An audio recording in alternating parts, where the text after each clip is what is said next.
हाय दोस्तों, बहुत-बहुत स्वागत है आप सभी लोग का राधे जीएस इनसाइड में।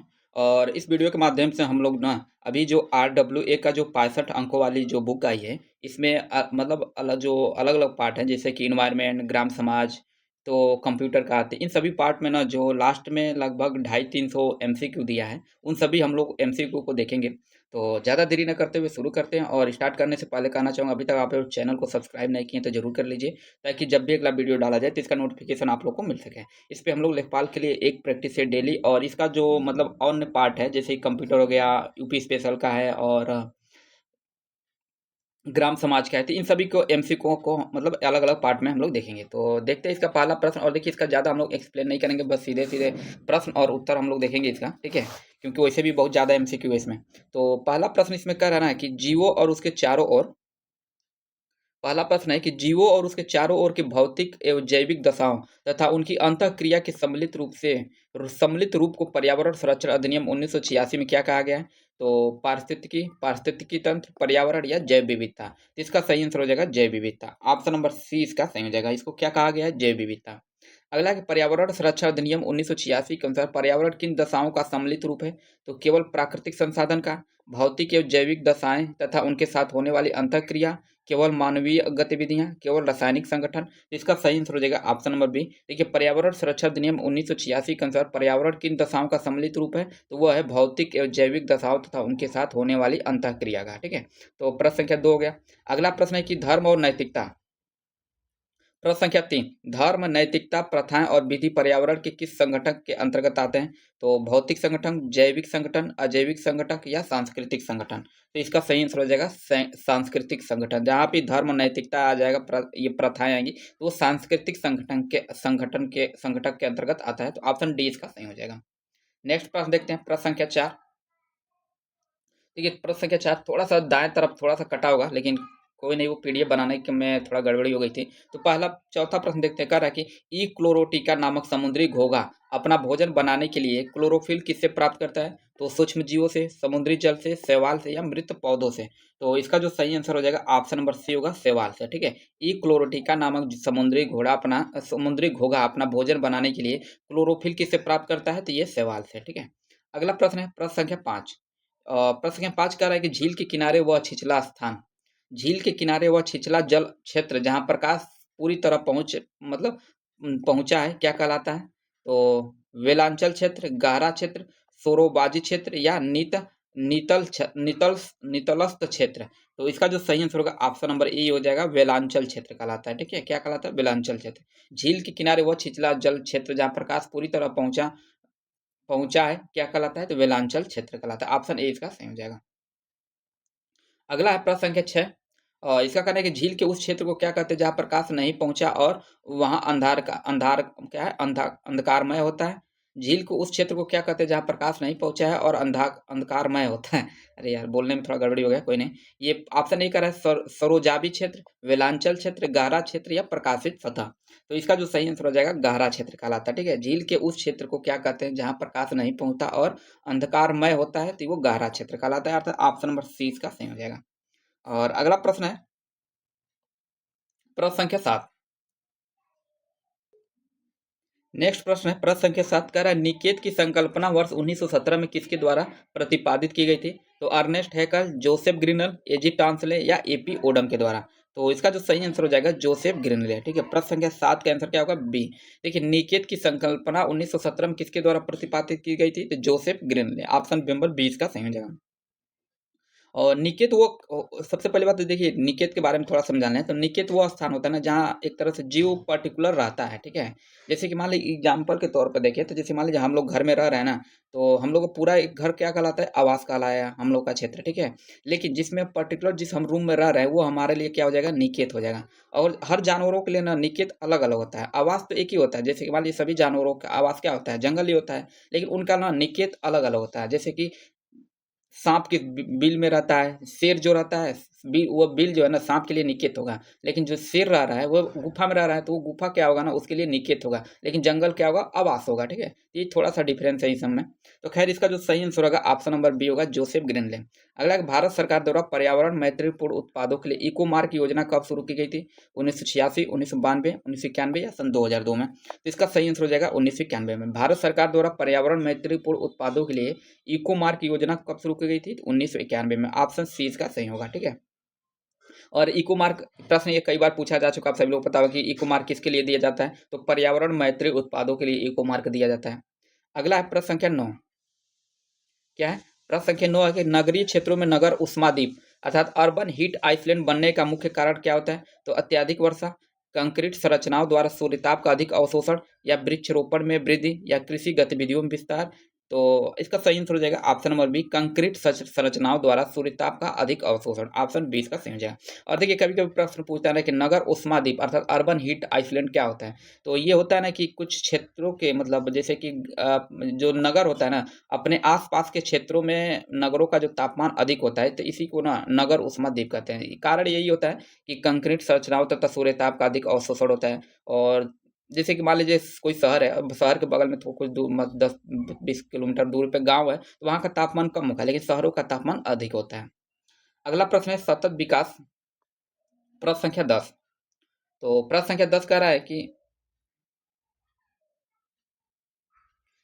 तो देखिए प्रश्न संख्या 10 कह रहा है सतत विकास वह विकास है जो भावी पीढ़ियों की जरूरतें पूरी करने की योग्यता को प्रभावित किए बिना वर्तमान की आवश्यकताएं पूरी करती है। यह परिभाषा किस रिपोर्ट में दी गई? Agenda 21, Johannesburg report, Brundtland report, our common future नामक शीर्षक से, या रियो सम्मेलन, या उपयुक्त में से कोई नहीं। तो देखिए उपयुक्त में से कोई नहीं भी ऑप्शन में दिया रहेगा, लेकिन इसको हम लोग नहीं देखेंगे, जहाँ जरूरत होगा उसको हम लोग वहां पे बोल देंगे। तो इसका जो सही आंसर होगा ऑप्शन नंबर सी होगा। ठीक है, ब्रेटलैंड रिपोर्ट नामक शीर्षक से। सतत विकास वह विकास है जो भावी पीढ़ियों को जरूरत पूरी करने की योग्यता को प्रभावित किए बिना वर्तमान की आवश्यकताएं पूरी करता है। यह परिभाषा किस रिपोर्ट में दी गई? तो ब्रेटलैंड रिपोर्ट में, जो कि आवर कॉमन फ्यूचर नामक शीर्षक से प्रकाशित की गई थी। अगला प्रश्न संख्या 11 कह रहा है 1869 में पारिस्थितिकी शब्द का सर्वप्रथम प्रयोग किसने किया था? तो एजी टांसले, चार्ल्स डार्विन, अर्नेस्ट हैकल, या लिंडमैन ने? तो इसका जो सही आंसर हो जाएगा एजी टान sorry Ernest Haeckel. Option number C इसका सही हो जाएगा। ऑप्शन नंबर सी इसका सही होगा। एजी टांसले होगा या अर्नेस्ट हैकल, इसी में थोड़ा कंफ्यूज हो रहा है। कोई नहीं, इसको हम लोग एक बार चेक कर लेते हैं। ठीक है,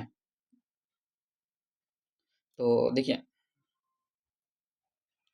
देखिए इसको चेक कर लेते हैं हम लोग, इसका सही आंसर क्या होगा।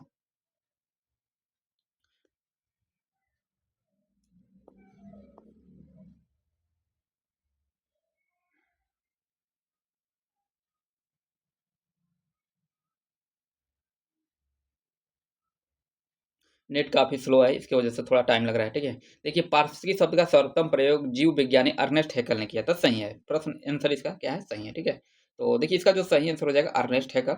ऑप्शन नंबर सी इसका सही हो जाएगा। ठीक है, अगला प्रश्न है प्रश्न संख्या 12। पारिस्थितिकी तंत्र शब्द का प्रयोग 19 अच्छा ये पारिस्थितिकी तंत्र का एजी टांसले ने शब्द दिया था। तो प्रश्न कर रहा है कि पारिस्थितिकी तंत्र शब्द का प्रयोग 1935 में किसके द्वारा दिया गया था? जोसेफ ग्रीनले, एजी टांसले, एपी ओडम, या अर्नेस्ट हैकल? तो इसका सही आंसर हो जाएगा एजी टांसले। ऑप्शन नंबर बी इसका सही हो जाएगा। पारिस्थितिकी तंत्र का शब्द का सर्वप्रथम प्रयोग 1935 में एजी टांसले के द्वारा किया गया था।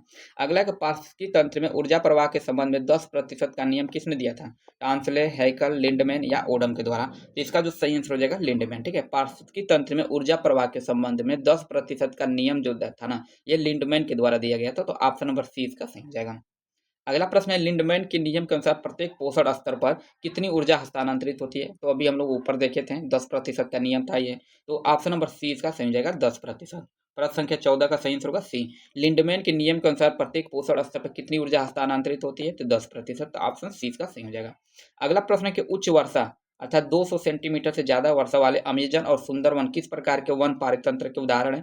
तो शीतोष्ण वन, उष्णकटिबंधीय सदाबहार वन, या शंकुधारी वन, या मानसूनी वन? तो इसका सही आंसर हो जाएगा ऑप्शन नंबर बी, उष्णकटिबंधीय सदाबहार वन। देखिए उच्च वर्षा 200 सेंटीमीटर वाले मतलब 200 सेंटीमीटर से अधिक बारिश वाले अमेजन और सुंदर वन जो होते हैं ना, ये उष्णकटिबंधीय सदाबहार वन के अंतर्गत आते हैं। तो ऑप्शन बी इसका सही हो जाएगा।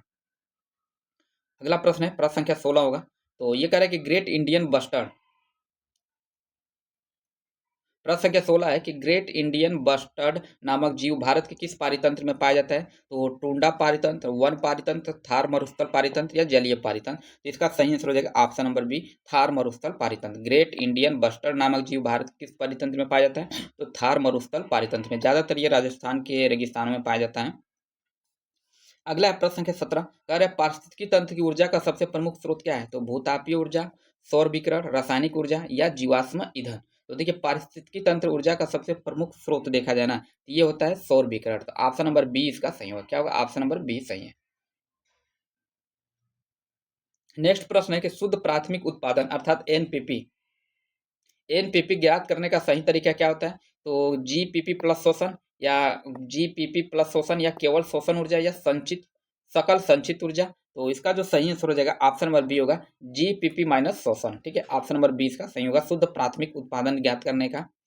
नेक्स्ट प्रश्न है कि ईपी ओडम के अनुसार निम्नलिखित में से कौन सा निम्न उत्पादकता वाला क्षेत्र है? तो जलोढ़ मैदान, गहरे मैदान, आर्द्र वन या गहन कृषि क्षेत्र।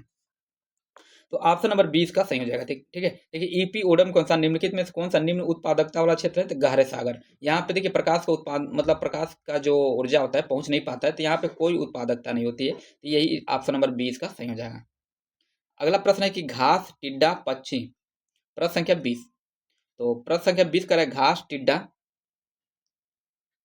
घास, टिड्डा, पक्षी, बाज किस प्रकार की खाद्य श्रृंखला को दर्शाता है? तो अपरद खाद्य श्रृंखला, परजीवी खाद्य श्रृंखला, चारण खाद्य श्रृंखला या मृतजीवी खाद्य श्रृंखला। तो इसका जो सही आंसर रहेगा ऑप्शन नंबर सी, चारण खाद्य श्रृंखला। घास को देखिए, घास को टिड्डा खाता है, टिड्डा को पक्षी खाता है और पक्षी को कौन खा जाता है? बाज खा जाता है। ठीक है, तो ये चारण खाद्य श्रृंखला के अंतर्गत आता है। तो ऑप्शन सी इसका सही हो जाएगा। अगला प्रश्न क्या है, किस कह रहा है उथले समुद्रों की लगभग कितनी ऊर्जा अपरद अपरद श्रृंखलाओं में प्रवाहित होती है? क्या अपरद श्रृंखलाओं में, सिर्फ एक मिनट इसको, अच्छा ये प्रश्न है कि उथले समुद्रों की लगभग कितनी ऊर्जा अपरद, ये खाद्य श्रृंखला लिखा है, खाद्य श्रृंखलाओं में प्रवाहित होती है? 10%, 80%, 50% या 20%। तो इसका सही आंसर हो जाएगा ऑप्शन नंबर बी होगा, 80%। ठीक है, उथले समुद्रों की लगभग कितनी ऊर्जा अपरद खाद्य श्रृंखला में प्रवाहित होती है? तो 80%। और अगला प्रश्न देखते हैं कि और अनिम्नीकृत प्रदूषकों का जीव के ऊतकों में जमा होना क्या कहलाता है? ये है कि अनिम्नीकृत प्रदूषकों का जीवों के ऊतकों में जमा होना क्या कहलाता है? तो जैव आवर्धन, जैव संचयन, सुपोषण या सहजीविता। तो इसका जो सही आंसर हो जाएगा ऑप्शन नंबर बी होगा, जैव संचयन। ठीक है, अनिम्नीकृत प्रदूषकों का जीवों के ऊतकों में जमा होना क्या कहलाता है? जैव संचयन कहलाता है। नेक्स्ट है डीटीटी किस प्रकार का प्रदूषक माना जाता है जो कैंसर का कारण बन सकता है? तो गैस प्रदूषक, प्राकृतिक प्रदूषक, अस्थायी प्रदूषक या अस्थायी विषैला कीटनाशक। तो इसका सही आंसर हो जाएगा ऑप्शन नंबर डी, अस्थायी विषैला कीटनाशक। डीडीटी जो है ना, ये अस्थायी विषैला कीटनाशक प्रदूषक माना जाता है जो कैंसर का कारण बन सकता है। अगला प्रश्न है प्रश्न संख्या 24। ये कह रहा है पारिस्थितिकी तंत्र में ऊर्जा का पिरामिड हमेशा कैसा होता है? तो सदैव उल्टा या सदैव ऊर्जा, पहले सीधा फिर उल्टा या अनियमित। तो देखिए पारिस्थितिकी तंत्र में जो ऊर्जा का पिरामिड होता है ना, ये सदैव सीधा होता है। तो ऑप्शन नंबर बी इसका सही हो जाएगा। नेक्स्ट है जलीय जलीय पारितंत्रों में बायोमास का पिरामिड सामान्यतः कैसा होता है? सीधा, उल्टा, वर्गाकार या इनमें से कोई नहीं। तो देखिए जलीय पारितंत्र में बायोमास का जो पिरामिड होता है ना, सामान्यतः ये सामान्यतः होता है उल्टा ही होता है। किस तरह का होता है? उल्टा होता है। ठीक है, तो ऑप्शन नंबर 20 का सही हो जाएगा। अगला प्रश्न है प्रश्न संख्या 26। नेक्स्ट है प्रश्न संख्या 26, कह रहा है कि वैसी अन्योन्य क्रिया जिसमें एक जाति को लाभ हो और दूसरी अप्रभावित रहती है क्या कहलाता है? तो परभक्षण, सोपकारिता, स्पर्धा या सहभोजिता। तो इसका जो सही आंसर हो जाएगा सहभोजिता। ठीक है, वैसी अन्योन्य क्रिया जिसमें एक जाति को लाभ होता है और दूसरी अप्रभावित रहती है, तो यह सहभोजिता कहलाता है। अगला प्रश्न है कि निम्नलिखित में से कौन सा एक गैसीय चक्र का उदाहरण है? तो फास्फोरस चक्र, सल्फर चक्र, नाइट्रोजन चक्र या कैल्शियम चक्र। तो देखिए गैसीय चक्र का उदाहरण देखा जाना इसमें, तो ये होगा नाइट्रोजन चक्र होगा। ठीक है, ऑप्शन नंबर सी इसका सही हो जाएगा।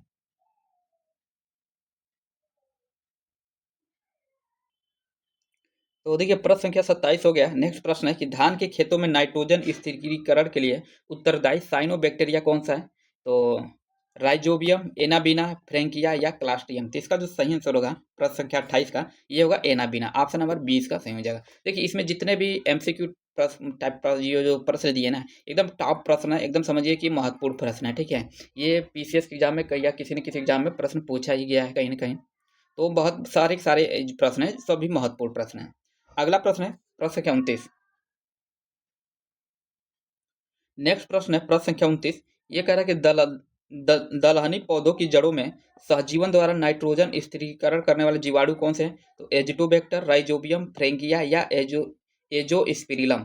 तो इसका जो सही आंसर हो जाएगा ऑप्शन नंबर बी होगा, राइजोबियम। ठीक है, राइजोबियम। प्रश्न संख्या 29 का सही आंसर होगा बी, राइज। दलहनी पौधों की जड़ों में सहजीवन द्वारा नाइट्रोजन स्थिरीकरण करने वाले जीवाणु कौन से हैं? तो राइजोबियम है। तो ऑप्शन नंबर बी इसका सही हो जाएगा। नेक्स्ट प्रश्न है प्रश्न संख्या 30। करें फ्रेंकिया नामक जीवाणु किन पौधों में नाइट्रोजन स्थिरीकरण की ग्रंथि का बनाता है? प्रश्न संख्या 30 है कि फ्रेंकिया नामक जीवाणु किन पौधों में नाइट्रोजन स्थिरीकरण की ग्रंथि का बनाते हैं? तो धान और गेहूं, केजुराइना और एलनस, केवल घासों में या मस्तलीय कांटों में। तो इसका जो सही आंसर हो जाएगा ऑप्शन नंबर बी, केजुराइना और एलनस में। तो ऑप्शन बी इसका सही हो जाएगा। नेक्स्ट प्रश्न है प्रश्न संख्या 31। करें आधुनिक वर्गीकरण नींव किस पुस्तक का नाम माना जाता है? प्रश्न संख्या 31। आधुनिक वर्गीकरण की नींव किस पुस्तक को माना जाता है? तो दो ओरिजिन ऑफ स्पीसीज या सिस्टेमा नेचुरी, नेशनल रिसर्च काउंसिल रिपोर्ट या जैव विविधता का इतिहास या उपयुक्त में से कोई नहीं। तो देखिए आधुनिक वर्गीकरण की नींव किस पुस्तक को माना जाता है? तो इसका जो सही आंसर हो जाएगा ऑप्शन नंबर बी होगा, ऑप्शन नंबर बी होगा सिस्टेमा नेचुरी। क्या होगा? सिस्टेमा नेचुरी में। ऑप्शन नंबर बी इसका सही हो जाएगा। आधुनिक वर्गीकरण की नींव किस पुस्तक को माना जाता है? तो सिस्टेमा नेचुरी, ऑप्शन बी सही होगा। अगला प्रश्न है कि वर्ष 1859 में प्रकाशित द ओरिजिन ऑफ स्पीसीज के लेखक कौन है? तो Karl Linnaeus, Walter G Rosen, Charles Darwin या इवो विल्सन। तो इसका सही आंसर हो जाएगा चार्ल्स डार्विन। 1859 में प्रकाशित द ओरिजिन ऑफ स्पीसीज के लेखक जो है ये चार्ल्स डार्विन है। तो ऑप्शन सी इसका सही हो जाएगा। नेक्स्ट प्रश्न है कि बायोडायवर्सिटी शब्द का पहला बार औपचारिक प्रयोग 1956 से लेकर 1886 में किसने किया था? तो Walter G Rosen, Rio de Janeiro, Charles Darwin या कार्ल लेनियस। तो नहीं, इसका सही आंसर हो जाएगा वाल्टर जी रोसेन। ठीक है, बायोडायवर्सिटी शब्द का पहली बार औपचारिक प्रयोग 1985-86 में वाल्टर जी रोसेन ने किया था। तो ऑप्शन ए इसका सही हो जाएगा। अगला है कि जैव विविधता का जनक किसे कहा जाता है? तो वाल्टर जी रोसेन को, इवो विल्सन, कार्ल लिनियस या डार्विन को। तो देखिए जैव विविधता का जो जनक है ना, ये कहे जाते हैं ईओ विल्सन। कौन है? EO Wilson. Option number B इसका सही हो जाएगा। नेक्स्ट है प्रश्न संख्या 35। कह रहा है कि कन्वेंशन ऑफ बायोलॉजिकल डाइवर्सिटी अर्थात सीबीटी को किस सम्मेलन के दौरान अपनाया गया था? तो रामसर संधि 1971, ये बिल्कुल नहीं होगा। अगला कि अर्थ समिट 1992, रियो डी जेनेरियो। तो आगे ऑप्शन देखने की हमकी जरूरत नहीं है, यही सही हो जाएगा। ऑप्शन नंबर बी इसका क्या होगा? सही होगा। ठीक है, कन्वेंशन ऑन बायोलॉजिकल डाइवर्सिटी अर्थात सीबीडी को किस सम्मेलन के दौरान अपनाया गया था? तो अर्थ समिट 1992, रियो डी जेनेरियो के दौरान अपनाया गया। तो ऑप्शन बी इसका सही हो जाएगा। नेक्स्ट प्रश्न देखते हैं प्रश्न संख्या 36। अगला है कि भारत ने जैव विविधता अधिनियम किस वर्ष पारित किया था? तो 1994 या 2008, 2002 या 2014। तो भारत ने जैव विविधता अधिनियम जो अपनाया था ये सन 2002 में अपनाया था। तो ऑप्शन सी इसका सही हो जाएगा। अगला प्रश्न संख्या 37। भारत में राष्ट्रीय उद्यानों की संख्या कितनी है? 573, 107, 91 या 48। तो देखिए ये मतलब हमेशा कभी न कभी बढ़ते रहता है। ठीक है, कई डाटा जुड़ गया तो मतलब कोई राष्ट्रीय उद्यान और जो नया घोषित कर दिया गया तो वो जुड़ जाता है। तो जब भी एग्जाम होना ये करंट डाटा के अनुसार ही देख के जाना चाहिए। तो प्रश्न जब बना उस समय के अनुसार देखा जाना, तो इसमें चूंकि जो भी है लेटेस्ट ये सही होगा। तो भारत में राष्ट्रीय उद्यानों की संख्या कितनी है? तो इसका जो सही दे रहा है सही आंसर होगा ऑप्शन नंबर बी, 107। हाल और क्यों ना इसको हम लोग एक बार थोड़ा चेक ही कर लिया जाए। ठीक है, तो देख ही लेते हैं। तो देखिए मार्च 2026 तक के आंकड़ों के अनुसार देखा जाए तो भारत में कुल 106 से 107 राष्ट्रीय उद्यान है। ठीक है, तो ऑप्शन नंबर बी इसका सही हो जाएगा। इसका ऑप्शन क्या होगा? ये जो 107 दिया है ऑप्शन नंबर बी इसका सही हो जाएगा। ठीक है, और अगला प्रश्न है प्रश्न संख्या 38 का, शॉक एब्जॉर्बर के रूप में किसे जाना जाता है जो संरक्षित से चारों ओर 10 किमी तक फैल सकता है? तो राष्ट्रीय उद्यान, समुदाय आगार या पारिस्थितिकी संवेदनशील जोन या पवित्र उपवन। तो इसका जो सही आंसर हो जाएगा पारिस्थितिकी संवेदनशील जोन। शॉक एब्जॉर्बर के रूप में किसे जाना जाता है जो संरक्षित क्षेत्र के चारों ओर 10 किमी तक फैल सकता है? तो ये पारिस्थितिकी संवेदनशील जोन है। तो ऑप्शन सी इसका सही हो जाएगा। अगला प्रश्न है कि भारत में वन्य जीव अभयारण्यों का कुल संख्या अक्टूबर 2025 तक कितनी बताई गई है? अक्टूबर 2025 तक का रहा है इसमें। तो 108, 573, 18 या 20। तो देखिए भारत में वन्य जीव अभयारण्यों की जो कुल संख्या अक्टूबर 2025 तक ना, इसका सही आंसर हो जाएगा ऑप्शन नंबर बी, 573। ठीक है, 573 ऑप्शन बी इसका सही हो जाएगा, 573 है। ठीक है, इसको भी हम लोग चाहें तो एक बार चेक कर सकते हैं।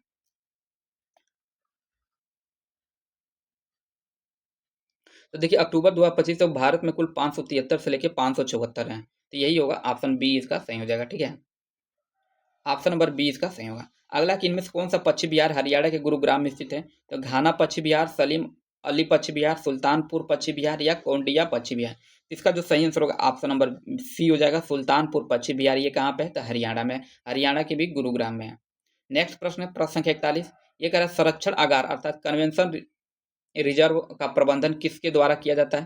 तो यूनेस्को के द्वारा, या संरक्षण आरक्षित प्रबंधन समिति के द्वारा, या राष्ट्रीय जैव विविधता प्राधिकरण के द्वारा, या वेटलैंड इंटरनेशनल के द्वारा। तो इसका जो सही आंसर होगा ऑप्शन नंबर बी होगा, संरक्षण आरक्षित प्रबंधन समिति के द्वारा। ठीक है, संरक्षण आगार जो है ना, संरक्षण आगार का प्रबंधन किसके द्वारा किया जाता है? तो संरक्षण आरक्षित प्रबंधन समिति के द्वारा। अगला कि भारत का पहला संरक्षण आगार कहाँ खोला गया? तो तिरुनेलवेली क्या है? तिरुनेलवेली तमिलनाडु, मैसूर कर्नाटक, पुरी उड़ीसा या चित्तूर आंध्र प्रदेश। तो देखिए भारत का पहला संरक्षण आगार जो खोला गया था ना, ये था आपका यहीं पे था तिरुनेलवेली तमिलनाडु में। तो ऑप्शन नंबर ए इसका सही हो जाएगा, Tirunelveli Tamil Nadu. Option number A इसका सही होगा। अगला प्रश्न है 43। मोन्ट्रेक्स रिकॉर्ड के तहत वर्तमान में भारत के कौन से दो स्थल शामिल हैं? मोन्ट्रेक्स रिकॉर्ड के तहत वर्तमान में भारत के कौन से दो स्थल शामिल हैं? तो इसमें पहला चिल्का झील और लोकटक झील, केवलादेव राष्ट्रीय उद्यान और चिल्का झील, केवलादेव राष्ट्रीय उद्यान लोकटक झील, या लोकटक झील या बुलर झील। तो इसका जो सही आंसर हो जाएगा 43 का है कि ऑप्शन सी इसका सही होगा, केवलादेव राष्ट्रीय उद्यान और लोकटक झील। ऑप्शन सी इसका सही हो जाएगा। अगला प्रश्न है कि यूनेस्को द्वारा मानव एवं जैव मंडल कार्यक्रम किस वर्ष शुरू किया गया था? तो 1986, 1971, 1992 या 1982। तो इसका जो सही आंसर होगा प्रश्न संख्या 44 का बी होगा, यूनेस्को द्वारा मानव एवं जैव मंडल कार्यक्रम जो शुरू किया गया था 1971 में शुरू किया गया था, अर्थात ऑप्शन नंबर 20 का सही हो जाएगा। अगला प्रश्न देखते हैं, प्रश्न संख्या 45। कह रहा है भारत के कितने बायोस्फीयर रिजर्व को यूनेस्को के एमएबी प्रोग्राम के तहत अंतर्राष्ट्रीय मान्यता प्राप्त है? तो 18, 13, 91 या 48। तो इसका जो सही आंसर हो जाएगा ऑप्शन नंबर बी का 13। भारत के कितने बायोस्फीयर रिजर्व को यूनेस्को के एमएबी प्रोग्राम के तहत अंतर्राष्ट्रीय मान्यता प्राप्त है? तो ये 13 इसका सही आंसर हो जाएगा। ठीक है, और 9 तो इसको भी, चूंकि ये क्या है ना लेटेस्ट डाटा है तो ये बदलते रहता है, तो इसको हम लोग थोड़ा इसको भी चाहे तो हम लोग चेक कर सकते हैं। ठीक है, तो अच्छा इसमें 12 दे रहा है। ठीक है, चूंकि इसमें ये कर नहीं रहे अनुसार ये, अच्छा सरकारी अपडेट के अनुसार ये 13 हो गया है। यहाँ पे देखिए ये दे रहा है सरकारी अपडेट के अनुसार ये 13 हो गया, सही है इसका भी। तो इसका जो सही आंसर होगा ऑप्शन नंबर बी होगा, ये 13 ही होगा। ठीक है, अगला एक वर्ष 2025 तक भारत के कुल कितने बायोस्फीयर रिजर्व हैं? 12, 108, 18 या 573। तो प्रश्न संख्या 46 का भी सही आंसर हो जाएगा ऑप्शन नंबर सी। वर्ष 2025 तक भारत के कुल कितने बायोस्फीयर रिजर्व हैं? तो 18 ही हैं, तो ऑप्शन सी इसका सही हो जाएगा। अगला प्रश्न है प्रश्न संख्या 47 का, राष्ट्रीय जैव विविधता प्राधिकरण के अनुसार जनवरी 2025 तक भारत में कितने जैव विविधता विरासत स्थल हैं? तो 48, 91, 20 या 108। तो इसका जो सही आंसर होगा ऑप्शन नंबर ए 48। ठीक है, राष्ट्रीय जैव विविधता प्राधिकरण के अनुसार जनवरी 2025 तक भारत में कितने जैव विविधता विरासत स्थल हैं? तो 48 हैं, तो ऑप्शन ए इसका सही हो जाएगा। अगला प्रश्न है प्रश्न संख्या 48 कि समुद्रों के वर्षावन किन्हें कहा जाता है? तो आर्द्रभूमि, समुद्रों के वर्षावन, बायोस्फीयर रिजर्व, प्रवाल भित्तियां या पवित्र उपवन। तो ऑप्शन नंबर सी इसका सही हो जाएगा, प्रवाल भित्तियां। समुद्रों के वर्षावन प्रवाल भित्तियों को इसलिए कहा जाता है क्योंकि यहाँ पे सबसे ज्यादा मतलब समुद्री जीवों का आवास होता है, या समुद्री जीव यहीं पर सबसे ज्यादा पाए जाते हैं। तो ऑप्शन सी इसका सही हो जाएगा। अगला कि प्रवाल भित्तियों के निर्माण किसके द्वारा उत्सर्जित कैल्शियम कार्बोनेट से होता है? तो जुजेंथिलम शैवाल, प्रवाल पॉलिपस, समुद्र कवक या प्लैंकटन। तो इसका जो सही आंसर होगा ऑप्शन नंबर बी, प्रवाल पॉलिप्स। ऑप्शन नंबर बी इसका सही हो जाएगा। प्रवाल भित्तियों का निर्माण किसके द्वारा उत्सर्जित कैल्शियम कार्बोनेट से होता है? तो प्रवाल पॉलिप्स। नेक्स्ट प्रश्न है प्रश्न संख्या 50। कह रहे भारत विश्व की सबसे बड़ी प्रवाल भित्ति ग्रेट बैरियर रीफ क्या है? ग्रेट बैरियर रीफ कहाँ स्थित है? तो भारत में, मालदीव में, ऑस्ट्रेलिया में या कैरेबियन क्षेत्र में। तो इसका सही आंसर हो जाएगा ऑस्ट्रेलिया। ठीक है, विश्व की सबसे बड़ी प्रवाल भित्ति ग्रेट बैरियर रीफ जो है ये ऑस्ट्रेलिया में, तो ऑप्शन सी इसका सही हो जाएगा। नेक्स्ट प्रश्न है प्रश्न संख्या 51। तापमान वृद्धि के कारण प्रवाल से शैवाल का अलग होना क्या कहलाता है? तापमान वृद्धि के कारण प्रवाल से शैवाल का अलग होना क्या कहलाता है? कोरल ब्लीचिंग, अम्लीकरण, फ्रीजिंग या अनुकूलन। तो इसका सही आंसर हो जाएगा कोरल ब्लीचिंग। क्या होगा? Coral bleaching. तापमान वृद्धि के कारण प्रवाल से शैवाल का अलग होना कोरल ब्लीचिंग कहलाता है। ऑप्शन ए इसका सही हो जाएगा। अगला प्रश्न है 52, वृत्ताकार द्वीप वाली प्रवाल भित्ति को क्या कहा जाता है? तो freezing reef, barrier reef, atoll या पेंच रीफ। तो इसका सही आंसर हो जाएगा ऑप्शन नंबर सी होगा, एटोल। ठीक है, वृत्ताकार द्वीप वाले प्रवाल भित्ति को क्या कहा जाता है? एटोल कहा जाता है। नेक्स्ट प्रश्न है कि रामसर संधि पर हस्ताक्षर किस वर्ष का और कहाँ हुआ था? तो 1982 भारत में, या 1971 ईरान में, या 1992 ब्राजील, या 1986 स्विट्जरलैंड। तो इसका सही आंसर हो जाएगा ऑप्शन नंबर बी, 1971 ईरान में। ठीक है, देखिए रामसर संधि पर हस्ताक्षर किस वर्ष और कहाँ हुआ था? तो 1971 में हुआ था, ईरान में हुआ था। नेक्स्ट 4 जून 2025 तक भारत में कुल कितने रामसर स्थल घोषित हो चुके हैं? तो 75, 80, 93 या 108। तो इसका जो सही आंसर हो जाएगा 93, ऑप्शन नंबर सी इसका सही हो जाएगा। 4 जून 2025 तक भारत को कुल कितने रामसर स्थल घोषित किए जा चुके हैं? तो 93। और दो प्रश्न यहाँ से ये भी पूछता है ना कि सबसे ज्यादा रामसर स्थल कहाँ पे है? ये तमिलनाडु में है, दूसरे पर आता है अपना उत्तर प्रदेश। अगला प्रश्न है कि भारत में सर्वाधिक रामसर स्थल 20 किस राज्य में है? अभी हम लोग देख बोले ही थे कि उड़ीसा का रहा है, उत्तर प्रदेश, तमिलनाडु है, केरल। तो इसका सही आंसर हो जाएगा तमिलनाडु, ऑप्शन नंबर सी इसका सही हो जाएगा। नेक्स्ट प्रश्न है प्रश्न संख्या 56, और इसका कहना है कि वर्ष 2025 के विश्व आर्द्रभूमि दिवस की थीम क्या थी? तो आर्द्रभूमि और जल, हमारे साझा और भविष्य के लिए आर्द्रभूमियों का संरक्षण, आर्द्रभूमि और जलवायु परिवर्तन, या समुद्री वर्षा वनों का बचाव। तो इसका जो सही आंसर होगा ऑप्शन नंबर बी हो जाएगा, हमारे साझा भविष्य के लिए आर्द्रभूमियों का संरक्षण। वर्ष 2025 के लिए विश्व आर्द्रभूमि दिवस के थीम क्या था? तो हमारे साझा भविष्य के लिए आर्द्रभूमियों का संरक्षण। और अगला प्रश्न है प्रश्न संख्या 57, और इसका कहना है भारत की पहली रामसर साइट 1981 में कौन थी? तो लोकटक झील, चिल्का झील, केवला देवी राष्ट्रीय उद्यान, या बेम्बनाड झील। तो इसका जो सही आंसर होगा ऑप्शन नंबर बी, चिल्का झील। भारत की पहली रामसर साइट 1981 में कौन सी है? तो ये है चिल्का झील, ऑप्शन बी इसका सही हो जाएगा। नेक्स्ट प्रश्न है वन्य जीवों की सुरक्षा के लिए वन्य जीव संरक्षण अधिनियम किस वर्ष बनाया गया था? तो 1986 में, या 1972, 1974, या 1981। तो इसका सही आंसर हो जाएगा 1972, ऑप्शन नंबर 20 का सही हो जाएगा। वन्य जीवों की सुरक्षा के लिए वन्य जीव संरक्षण अधिनियम किस वर्ष आया था? तो 1972 में।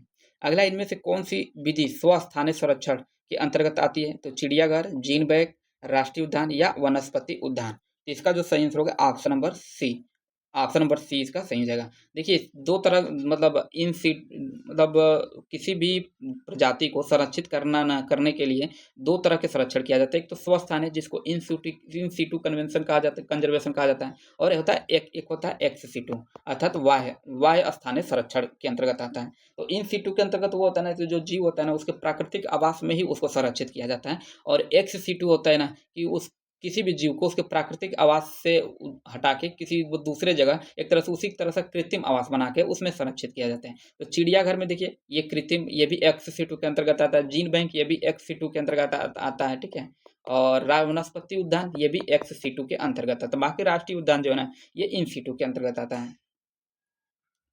अगला है प्रश्न संख्या 60, तो ये कह रहा है किस अधिनियम के अंतर्गत पारिस्थितिकी संवेदनशील जोन घोषित किए जाते हैं? तो वन्य जीव संरक्षण अधिनियम 1972, जैव विविधता अधिनियम 2002, या पर्यावरण संरक्षण अधिनियम 1986, या जल अधिनियम 1974। तो इसका जो सही आंसर हो जाएगा ऑप्शन सी, पर्यावरण संरक्षण अधिनियम 1986।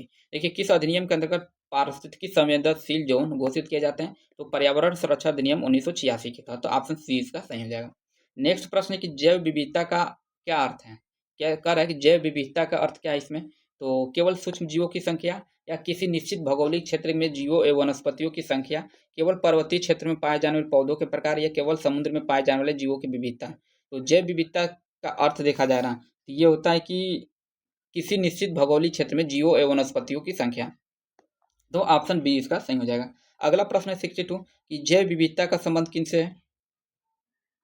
प्रश्न संख्या 62 कह रहा है जैव विविधता का संबंध किससे है? तो केवल बड़े प्राणियों से, केवल जलीय पौधों से, पौधे प्राणियों सूक्ष्म जीवों से, या केवल पालतू जानवरों से। इसका सही आंसर हो जाएगा ऑप्शन नंबर सी, पौधे प्राणियों और सूक्ष्म जीवों से। ठीक है, जैव विविधता का संबंध किससे है? तो पौधे प्राणियों और सूक्ष्म जीवों से। अगला, जैव विविधता की खोज के संबंध में प्रतिवर्ष लगभग कितनी प्रजातियां की खोज होती है? तो 5,000 प्रजातियां, 10,000, 15,000, या 20,000। तो इसका भी सही आंसर हो जाएगा 15,000। ठीक है, जैव विविधता की खोज के संबंध में प्रतिवर्ष लगभग कितनी प्रजातियां खोज होती हैं? तो 15,000। तो ऑप्शन सी इसका सही हो जाएगा। अगला प्रश्न है कि जैव विविधता की प्रवणता के अनुसार ध्रुव से भूमध्य रेखा की ओर आने पर विविधता क्या क्या क्या प्रभाव पड़ता है? तो प्रश्न संख्या 64 है कि जैव विविधता के प्रवणता के अनुसार ध्रुव से भूमध्य रेखा की ओर आने पर विविधता क्या प्रभाव पड़ता है? तो ऑप्शन इसका अगले पेज पे दिया है। तो इसमें कह रहा है घटती है, बढ़ती है, या स्थिर रहती है या पहले बढ़ती है या फिर घटती है। तो इसका सही आंसर हो जाएगा ऑप्शन नंबर बी होगा, बढ़ती है। ठीक है, इसका क्या होता है, बढ़ता है। 64 का सही आंसर क्या होगा, बढ़ता है। देखिए जैसे जैसे आप उच्च अक्षांशों से निम्न अक्षांशों की तरफ अर्थात ध्रुवों से भूमध्य रेखा की तरफ आएंगे ना, जैसे मान लीजिए ये भूमध्य रेखा है, ठीक है, और ये क्या है, भूमध्य रेखा है, ठीक है, ये और जैसे जैसे ध्रुवों की तरफ जाएंगे तो वहाँ पे क्या होता है, वहाँ पे एक तरह से जैव विविधता कम होती है, लेकिन भूमध्य रेखा की तरफ जैव विविधता क्या होती है, बढ़ती जाती है। तो ऑप्शन बी इसका सही हो जाएगा। अगला के पर्वतीय क्षेत्र में प्रति 1 किमी की ऊंचाई बढ़ने पर तापमान में कितनी कमी आती है। तो 5.5 सेल्सियस या 6 डिग्री सेल्सियस या 6.5 डिग्री सेल्सियस या 7 डिग्री सेल्सियस। तो इसका जो सही आंसर हो जाएगा ऑप्शन नंबर बी होगा, 65 का सही आंसर होगा। नहीं, इसका सही होगा सी है, 65 का 6.5% से, मतलब 6.5 डिग्री सेल्सियस प्रतिशत नहीं होगा। पर्वतीय क्षेत्रों में प्रति 1 किमी की ऊंचाई बढ़ने पर तापमान में कितनी कमी आती है। तो 1 किलोमीटर ऊपर जाएंगे ना तो 6.5 डिग्री सेल्सियस की कमी आ गई। तो ऑप्शन सी इसका सही हो जाएगा। अगला है कि विषुवतीय वनों में चींटियों की लगभग कितनी प्रजातियां पाई जाती हैं। तो 100 या 200, 500 या 1000। तो देखिए विषुवतीय वनों में चींटियों की जो लगभग कितनी प्रजातियां पाई जाती हैं, ये पाए जाते हैं लगभग 200 प्रजातियां। तो ऑप्शन नंबर बी इसका सही हो जाएगा। ठीक है, अगला प्रश्न है प्रश्न के 67, कह रहा है निम्नलिखित में से कौन सा जैव विविधता के ह्रास का मुख्य कारण आवासीय विनाश से संबंधित है। तो तेल रिसाव, जनसंख्या वृद्धि या औद्योगिक विकास और सड़क निर्माण या विदेशी प्रजातियों का प्रवास। तो इसका जो सही आंसर हो जाएगा ऑप्शन नंबर सी इसका सही हो जाएगा, औद्योगिक विकास और सड़क निर्माण। देखिए निम्नलिखित में से कौन सा जैव विविधता के ह्रास का मुख्य कारण आवासीय विनाश से संबंधित है। तो औद्योगिक विकास और सड़क निर्माण। ठीक है, औद्योगिक विकास और सड़क निर्माण से ज्यादातर जो आवासीय मतलब प्राकृतिक आवास नष्ट होते जाते हैं, ये जैव विविधता के ह्रास का सबसे मुख्य कारण होता है। प्रश्न इससे ये बनता है ना कि जैव विविधता के ह्रास का सबसे ज्यादा मुख्य कारण क्या होता है, तो उसमें ऑप्शन दे देगा आवासीय विनाश या कुछ और 3 ऑप्शन दे देगा, तो उसका सही आंसर होगा आवासीय विनाश। तो खैर इसका जो सही आंसर होगा ऑप्शन सी इसका सही होगा। अगला प्रश्न है कि तेल रिसाव किस प्रकार के प्रदूषण का उदाहरण जो जैव विविधता को प्रभावित करता है। तो ये कह रहा है वायु प्रदूषण, मृदा प्रदूषण, समुद्री प्रदूषण या ध्वनि प्रदूषण। तो नाम से ही लग रहा है कि भाई तेल रिसाव कहाँ पर होगा, तो वो समुद्र में होगा। ये समुद्री प्रदूषण के अंतर्गत आता है। तो ऑप्शन नंबर सी इसका सही हो जाएगा। अगला है कि कांग्रेस घास जो पार्थोनियम जैव विविधता को खतरा पहुंचाने वाले किस कारक का उदाहरण है। तो आवासीय विनाश, विदेशी प्रजातियों का प्रवेश, प्राकृतिक आपदा या अवैध शिकार। तो प्रश्न संख्या 69, इसका सही आंसर हो जाएगा ऑप्शन नंबर बी, विदेशी प्रजातियों का प्रवेश। कांग्रेस घास पार्थेनियम जैव विविधता को खतरा पहुंचाने वाले किस कारक का उदाहरण है, तो विदेशी प्रजातियों का उदाहरण। अगला प्रश्न है प्रश्न संख्या 70, भारत विश्व के कितने मेगा डाइवर्सिटी प्रदेशों में शामिल है। तो 10, 12, 17 या 25। तो इसका जो सही आंसर हो जाएगा ऑप्शन नंबर सी 17। ठीक है, भारत विश्व के कितने मेगा डाइवर्सिटी प्रदेशों में शामिल है, तो 17। नेक्स्ट है जैव विविधता के मामले में भारत विश्व में कौन सा स्थान है, दूसरा, चौथा, सातवां या 10वां। प्रश्न संख्या 71 है ना, इसका सही आंसर हो जाएगा 10वां। ठीक है, जैव विविधता के मामले में भारत विश्व का कौन सा स्थान है, तो ये 10वां स्थान है। ऑप्शन नंबर डी इसका सही हो जाएगा। और विश्व और एशिया में देखा जाए तो शायद चौथा स्थान है, एशिया में चौथा स्थान है लेकिन विश्व में 10वां स्थान है।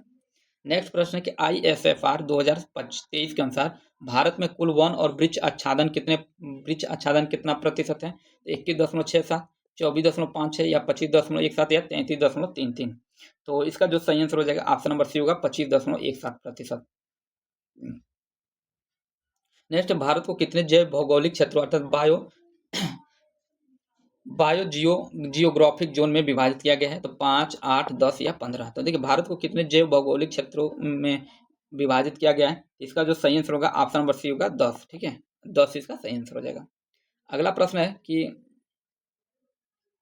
प्रश्न संख्या 74, कर जंगली भेड़, बकरी और हिम लेपर्ड मुख्य रूप से किस जैव भौगोलिक क्षेत्र में पाए जाते हैं। तो गंगा का मैदान, ट्रांस हिमालय या दक्कन प्रायद्वीप या तटीय क्षेत्र। तो इसका जो सही आंसर हो जाएगा ट्रांस हिमालय। ठीक है, जंगली भेड़, बकरी, हिम लेपर्ड। देखिए नाम दे दिया ना, हिम लेपर्ड दे दिया, जंगली भेड़ और बकरी से थोड़ा कंफ्यूज हो गया, लेकिन हिम लेपर्ड दे दिया ना, ये ट्रांस हिमालय में ही पाया जाएगा जहाँ ठंडा प्रदेश होगा। तो इसलिए ऑप्शन बी इसका सही हो जाएगा। अगला है कि गिर के शेर भारत के किस जैव भौगोलिक क्षेत्र में स्थानिक प्रजाति हैं। तो अर्ध शुष्क क्षेत्र, भारतीय मरुस्थल, पश्चिमी घाट या गंगा का मैदान। तो इसका जो सही आंसर हो जाएगा ऑप्शन नंबर ए इसका हो जाएगा, अर्ध शुष्क क्षेत्र। ठीक है, गिर के जो शेर होते हैं भारत के किस जैव भौगोलिक क्षेत्र के स्थानिक प्रजाति हैं, तो अर्ध शुष्क क्षेत्र। तो ऑप्शन ए इसका सही हो जाएगा। नेक्स्ट प्रश्न है प्रश्न संख्या 76, कह भारत का कौन सा क्षेत्र हॉट स्पॉट है और जहाँ नीलगिरी लंगूर पाए जाते हैं। नीलगिरी लंगूर प्रजाति यहाँ पे होगा। ठीक है, नीलगिरी लंगूर पाए जाते हैं। तो उत्तर पूर्व क्षेत्र, पश्चिमी घाट, द्वीपीय क्षेत्र या भारतीय मरुस्थल। तो इसका जो सही आंसर हो जाएगा ऑप्शन नंबर बी, पश्चिमी घाट। ठीक है, नेक्स्ट प्रश्न की ड्यूगोंग जिसे समुद्री गाय भी कहा जाता है मुख्य रूप से किन क्षेत्रों में पाए जाते हैं? तो हिमालय क्षेत्र में, समुद्र तटीय क्षेत्र में, या अर्ध शुष्क क्षेत्र में, या गंगा का मैदान में। इसका भी सही आंसर हो जाएगा ऑप्शन नंबर बी, तटीय मैदान में। ड्यूगोंग जिसे समुद्री गाय कहा जाता है ये मुख्य रूप से किन क्षेत्रों में पाए जाते हैं? तो तटीय क्षेत्रों में। अगला प्रश्न है प्रश्न संख्या 78, कह रहा है उत्तर पूर्व क्षेत्र में किन वनस्पतियों की प्रचुरता अधिक है? उत्तर पूर्व क्षेत्र में किन परिस्थितियों की प्रचुरता अधिक है? तो कैक्टस और कटीली झाड़ियाँ, बिल्कुल ये नहीं होगा, क्योंकि कैक्टस और कटीली जो झाड़ियाँ होती है ना, ये ज़्यादातर लगभग पाया जाता है किसमें? पश्चिमी क्षेत्रों में पाया जाता है, जहाँ मतलब एक तरह से रेगिस्तानी क्षेत्रों में पाया जाता है। ठीक है, तो अगला है बांस और जैकफ्रूट, प्रवाल भित्तिया। प्रवाल भित्तिया भी नहीं पाया जाता, क्योंकि प्रवाल भित्तिया केवल समुद्रों में पाया जाता है। केवल देवदार तो बिल्कुल नहीं होगा। बांस और जैकफ्रूट अर्थात ऑप्शन नंबर बी इसका सही हो जाएगा। प्रश्न संख्या 78 का क्या होगा? 20, उत्तर पूर्व क्षेत्र में किन वनस्पतियों की प्रचुरता है? तो बांस और जैकफ्रूट का। अगला प्रश्न है कि वे स्तनधारी जो अंडे देते हैं और उन्हें क्या कहा जाता है? तो मार्सुपियलस, या प्रोटोथीरिया, या अकेसेरुकी, या सरीसृप। तो 79 का सही आंसर हो जाएगा ऑप्शन नंबर बी, प्रोटोथीरिया। ठीक है, वे स्तनधारी जो अंडे देते हैं उन्हें क्या कहा जाता है? तो प्रोटोथीरिया कहा जाता है। ऑप्शन बी इसका सही हो जाएगा। अगला है कि कंगारू और कोआला किस वर्ग के स्तनधारी हैं? प्रोटोथीरिया, मार्सुपियल, आर्थ्रोपोडा, या उभयचर। तो देखिए कंगारू और कोआला जो है ना, ये मार्सुपियल्स के वर्ग के स्तनधारी हैं। तो ऑप्शन बी इसका सही हो जाएगा। अगला प्रश्न है पृथ्वी पर पाए जाने वाले जीवों में आर्थ्रोपोडा अर्थात कीट केकड़े का हिस्सा कितना होता है? तो 1/3, 1/2, या 2/3, या 3/4। तो इसका जो सही आंसर हो जाएगा ऑप्शन नंबर डी होगा, 3/4। ठीक है, पृथ्वी पर पाए जाने वाले जीवों में आर्थ्रोपोडा कीट और केकड़े का हिस्सा लगभग 3/4 है। अगला हॉट स्पॉट शब्द का सर्वप्रथम प्रयोग 1988 में किसके द्वारा किया गया था? Norman Myers, Charles Darwin, Alexander von Humboldt, या एडवन विल्सन। तो इसका जो सही आंसर हो जाएगा 82 का, ये होगा option number A, Norman Marius. ठीक है, ऑप्शन ए इसका सही हो जाएगा। अगला एक वायु प्रदूषण के अच्छे सूचक निम्न में से कौन पाए जाते हैं? जलीय पौधे, लाइकेन, या कवक, या घास। तो इसका जो सही आंसर हो जाएगा 83 का, ये होगा ऑप्शन नंबर बी, लाइकेन। ठीक है, देखिए लाइकेन जहाँ भी वहाँ ही उगता है ना जहाँ की वातावरण शुद्ध होता है। जहाँ वायु प्रदूषण ज़्यादा होता है वहाँ लाइकेन नहीं उगता है। तो वायु प्रदूषण के अच्छे सूचक कौन से होते हैं? तो लाइकेन ही होते हैं। और नेक्स्ट प्रश्न है कि IUCN का मुख्यालय कहाँ है? तो IUCN का मुख्यालय पेरिस फ्रांस में, ग्लैंड स्विट्जरलैंड, नैरोबी कन्या, या नई दिल्ली भारत में। तो इसका जो सही आंसर हो जाएगा option number B, Gland Switzerland. ठीक है, IUCN का मुख्यालय देखा जाए तो ग्लैंड स्विट्जरलैंड में, तो ऑप्शन बी इसका सही हो जाएगा। अगला राजस्थान का राज्य पक्षी ग्रेट इंडियन बस्टर्ड IUCN के किस किस श्रेणी में होगा? तो संकटग्रस्त में, सुभेद में, या अति संकटग्रस्त, या विलुप्त में। तो इसका जो सही आंसर हो जाएगा ऑप्शन नंबर सी होगा, अति संकटग्रस्त। ठीक है, ऑप्शन नंबर सी इसका सही हो जाएगा। तो देखिए प्रश्न संख्या 85 पे प्रश्न यहाँ रुक गया था वीडियो। ठीक है, तो यहीं से हम लोग शायद स्टार्ट करना था। तो ये कह रहा है कि राजस्थान का राज्य पक्षी अर्थात ग्रेट इंडियन बस्टर्ड IUCN के मतलब किसके अंतर्गत रखा गया है? तो संकटग्रस्त, सुभेद, या अति संकटग्रस्त, या विलुप्त। तो इसका जो सही आंसर हो जाएगा ऑप्शन नंबर सी होगा, अति संकटग्रस्त के अंतर्गत ये आता है। तो ऑप्शन सी इसका सही हो जाएगा। अगला है भारत का राष्ट्रीय जलीय जीव कौन सा है? प्रश्न संख्या 86। तो घड़ियाल, या गंगा नदी डॉल्फिन, ड्यूगोंग, या ओलिव रिडले कछुआ। तो इसका जो सही आंसर हो जाएगा ऑप्शन नंबर बी होगा, गंगा नदी डॉल्फिन। ठीक है, भारत का राष्ट्रीय जलीय जीव कौन सा है? तो गंगा नदी डॉल्फिन है। तो ऑप्शन बी इसका सही हो जाएगा। नेक्स्ट प्रश्न है प्रश्न संख्या 87 कि लाल पांडा का मुख्य भोज क्या है? तो छोटी मछलियाँ, बांस, समुद्री घास, या कीटे मकोड़े। तो देखिए लाल पांडा का जो मुख्य भोज होता है ना, ये होता है, ये बांस होता है। क्या होता है? बांस होता है। तो ऑप्शन नंबर बी इसका सही हो जाएगा। नेक्स्ट प्रश्न है प्रश्न संख्या 88 है कि पहाड़ों का भूत किस जीव को कहा जाता है? तो भूरा भालू को, या हिम तेंदुआ को, नीलगिरी तार को, या एशियाई शेर को। इसका सही आंसर हो जाएगा हिम तेंदुआ। ठीक है, पहाड़ों का भूत किसे कहा जाता है? तो हिम तेंदुआ को। ठीक है, तो ऑप्शन नंबर बी इसका सही हो जाएगा। देखिए हिम तेंदुआ को रात में देखेंगे ना, तो मतलब या किसी के भी जानवर को, तो आँख इसका ना बहुत खतरनाक चमकता है, ये काफी डरावना दिखता है, इसलिए इसको पहाड़ों का भूत कहा जाता है। अगला एक ओलिव रिडले कछुए सामूहिक रूप से अंडे देने के लिए कहाँ पर आते हैं? तो मन्नार की खाड़ी, गहिरमाथा, सुंदरबन, या लक्षद्वीप में। तो इसका जो सही आंसर हो जाएगा गहिरमाथा। ठीक है, ऑप्शन नंबर 20 का सही हो जाएगा। ओलिव रिडले कछुए सामूहिक रूप से अंडे देने के लिए कहाँ आते हैं? तो गहिरमाथा। ऑप्शन 20 का सही हो जाएगा, जो कि ये उड़ीसा में शायद पड़ता है। अगला प्रश्न संख्या 90 प्रश्न है, काफ़ी महत्वपूर्ण प्रश्न है, कई बार एग्जाम में पीसीएस वाला एग्जाम में भी कई बार पूछा जा चुका है। तो ये प्रोजेक्ट टाइगर किस वर्ष शुरुआत किया गया था? 1972, 1973, 1980 या 1992? तो देखिए प्रोजेक्ट टाइगर जो था ना, ये स्टार्ट किया गया था 1973 में। तो ऑप्शन नंबर 20 का सही हो जाएगा, ठीक है। और एक प्रश्न यहाँ ये भी पूछता है प्रोजेक्ट हाथी कब स्टार्ट किया गया था? तो उसे आप लोग कमेंट बॉक्स में एक बार जरूर बताइएगा, प्रोजेक्ट हाथी कब स्टार्ट किया गया था, ठीक है। अगला प्रश्न है प्रश्न संख्या 91। तो ये करेगा पर्यावरण प्रदूषण की परिभाषा कौन सा? वायु, जल या मृदा को मृदा के कैसा परिवर्तन अवांछनीय माना जाता है? तो केवल भौतिक, केवल रासायनिक, भौतिक और रासायनिक या जैविक, या ऑप्शन डी का है केवल जैविक। तो इसका जो सही आंसर हो जाएगा ऑप्शन नंबर सी इसका सही हो जाएगा, भौतिक, रासायनिक एवं जैविक, ठीक है। पर्यावरण प्रदूषण के अनुसार वायु, जल या मृदा के में परिवर्तन अवांछनीय माना जाता है कैसा? तो भौतिक, रासायनिक और जैविक। नेक्स्ट प्रश्न है 92। और ये कह रहा है पारिस्थितिकी तंत्र के प्राकृतिक संतुलन में नकारात्मक प्रभाव उत्पन्न करने वाले पदार्थों को क्या कहा जाता है?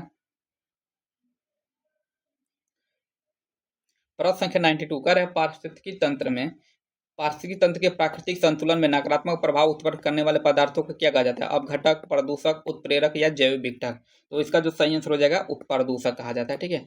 पारिस्थितिकी तंत्र के प्राकृतिक संतुलन में नकारात्मक प्रभाव उत्पन्न करने वाले पदार्थों को प्रदूषक कहा जाता है। नेक्स्ट प्रश्न 93 कह रहे उत्पत्ति के आधार पर प्रदूषकों के वर्गीकरण में ज्वालामुखी को किस श्रेणी में रखा जाता है? तो मानव जनित, औद्योगिक, नगरीकरण या प्राकृतिक? तो इसका सही आंसर हो जाएगा प्राकृतिक, ठीक है। उत्पत्ति के आधार पर प्रदूषकों के वर्गीकरण में ज्वालामुखी को ना प्राकृतिक प्रदूषण के अंतर्गत रखा जाता है। तो ऑप्शन डी इसका सही हो जाएगा। अगला प्रश्न है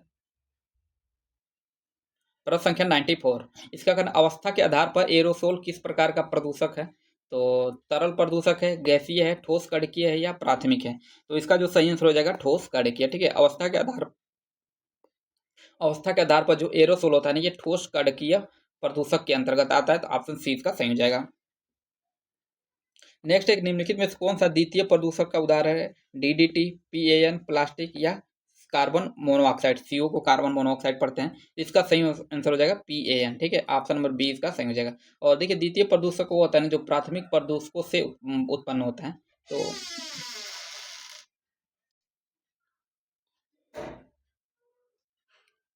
तो देखिए निम्नलिखित में से कौन सा एक द्वितीय, ये तो हो गया पीएएन, ऑप्शन बी इसका सही हो जाएगा। अगला प्रश्न है कि वे प्रदूषक जो सूक्ष्म जैविक क्रियाओं द्वारा विघटित हो जाते हैं कहलाते हैं क्या? तो जैव अनिम्नीकरणीय, जैव निम्नीकरणीय, प्राथमिक प्रदूषक या द्वितीय प्रदूषक? तो इसका जो सही आंसर हो जाएगा ऑप्शन नंबर बी होगा, जैव निम्नीकरण, ठीक है। वे प्रदूषक जो सूक्ष्म जैविक क्रियाओं द्वारा विघटित हो जाते हैं क्या कहलाते हैं? तो जैव निम्नीकरण कहलाते हैं। तो ऑप्शन बी इसका सही है।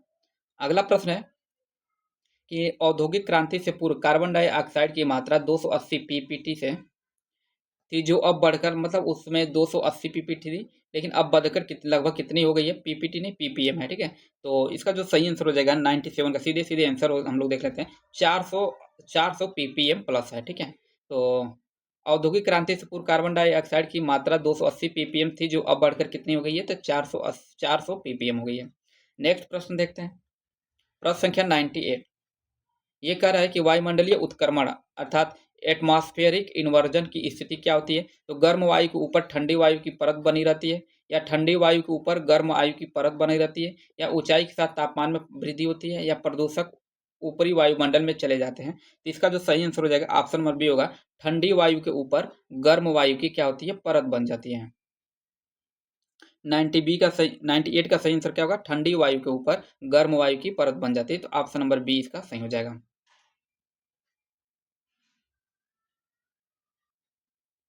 और अगला प्रश्न है प्रश्न संख्या 99।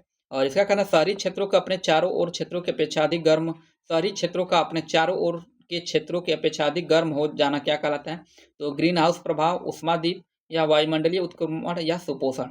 इसका सही आंसर हो जाएगा उष्मादीप। ऑप्शन नंबर बी इसका सही हो जाएगा।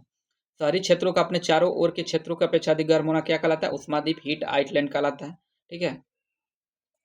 अगला प्रश्न है 100 कि हीमोग्लोबिन से जुड़ने की क्षमता ऑक्सीजन से लगभग 300 गुना अधिक किस गैस की होती है? तो SO2 या CO2 या NO2 या CO? CO को कार्बन मोनोऑक्साइड पढ़ते हैं और यही हमारा आंसर हो जाएगा, ठीक है। हीमोग्लोबिन से जुड़ने की क्षमता ऑक्सीजन से लगभग 300 गुना किस गैस का होता है? तो कार्बन मोनोऑक्साइड अर्थात CO का होता है। नेक्स्ट प्रश्न है प्रश्न संख्या 101। अरे अम्ल वर्षा हेतु उत्तरदायित्व सल्फ्यूरिक अम्ल प्रश्न संख्या 101 कि अम्ल वर्षा हेतु उत्तरदायी सल्फ्यूरिक अम्ल H2SO4 बनाने के लिए कौन सी गैस जलवाष्प में मिलती है? तो क्लोरोफ्लोरोकार्बन, सल्फर डाइऑक्साइड SO2 या कार्बन मोनोऑक्साइड या अमोनिया। तो इसका जो सही आंसर हो जाएगा ऑप्शन नंबर बी होगा सल्फर डाइऑक्साइड। ठीक है, अम्ल वर्षा हेतु उत्तरदायी तो सल्फ्यूरिक अम्ल बनाने के लिए कौन सी गैस जलवाष्प में मिलती है? तो सल्फर डाइऑक्साइड अर्थात SO2। नेक्स्ट प्रश्न है प्रश्न संख्या 102 कह रहा है प्रकाश रासायनिक धूम कोहरा, प्रकाश रासायनिक धूम कोहरा स्मोक जिसको कहा जाता है का मुख्य घटक क्या होता है? तो धरातलीय ओजोन, फ्लाई एश, कैंडियम या सीसा।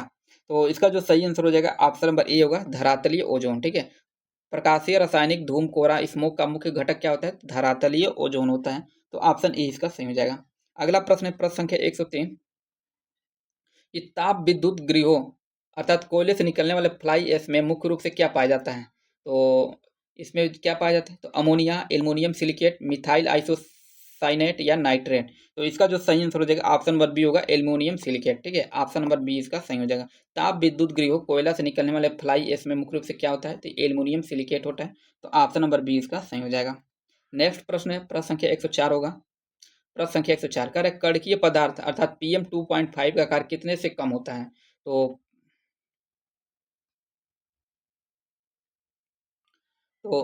प्रश्न संख्या 104 है कि तो इसका ऑप्शन दे रहा है ना कि 5 माइक्रोमीटर या 10 माइक्रोमीटर या 2.5 माइक्रोमीटर या 1 माइक्रोमीटर। तो देखिए कणकीय पदार्थ PM2.5 का आकार जो होता है ना ये 2.5 माइक्रोमीटर से कम होता है। तो ऑप्शन नंबर सी इसका सही हो जाएगा। प्रश्न संख्या सी 104 का सही आंसर होगा सी।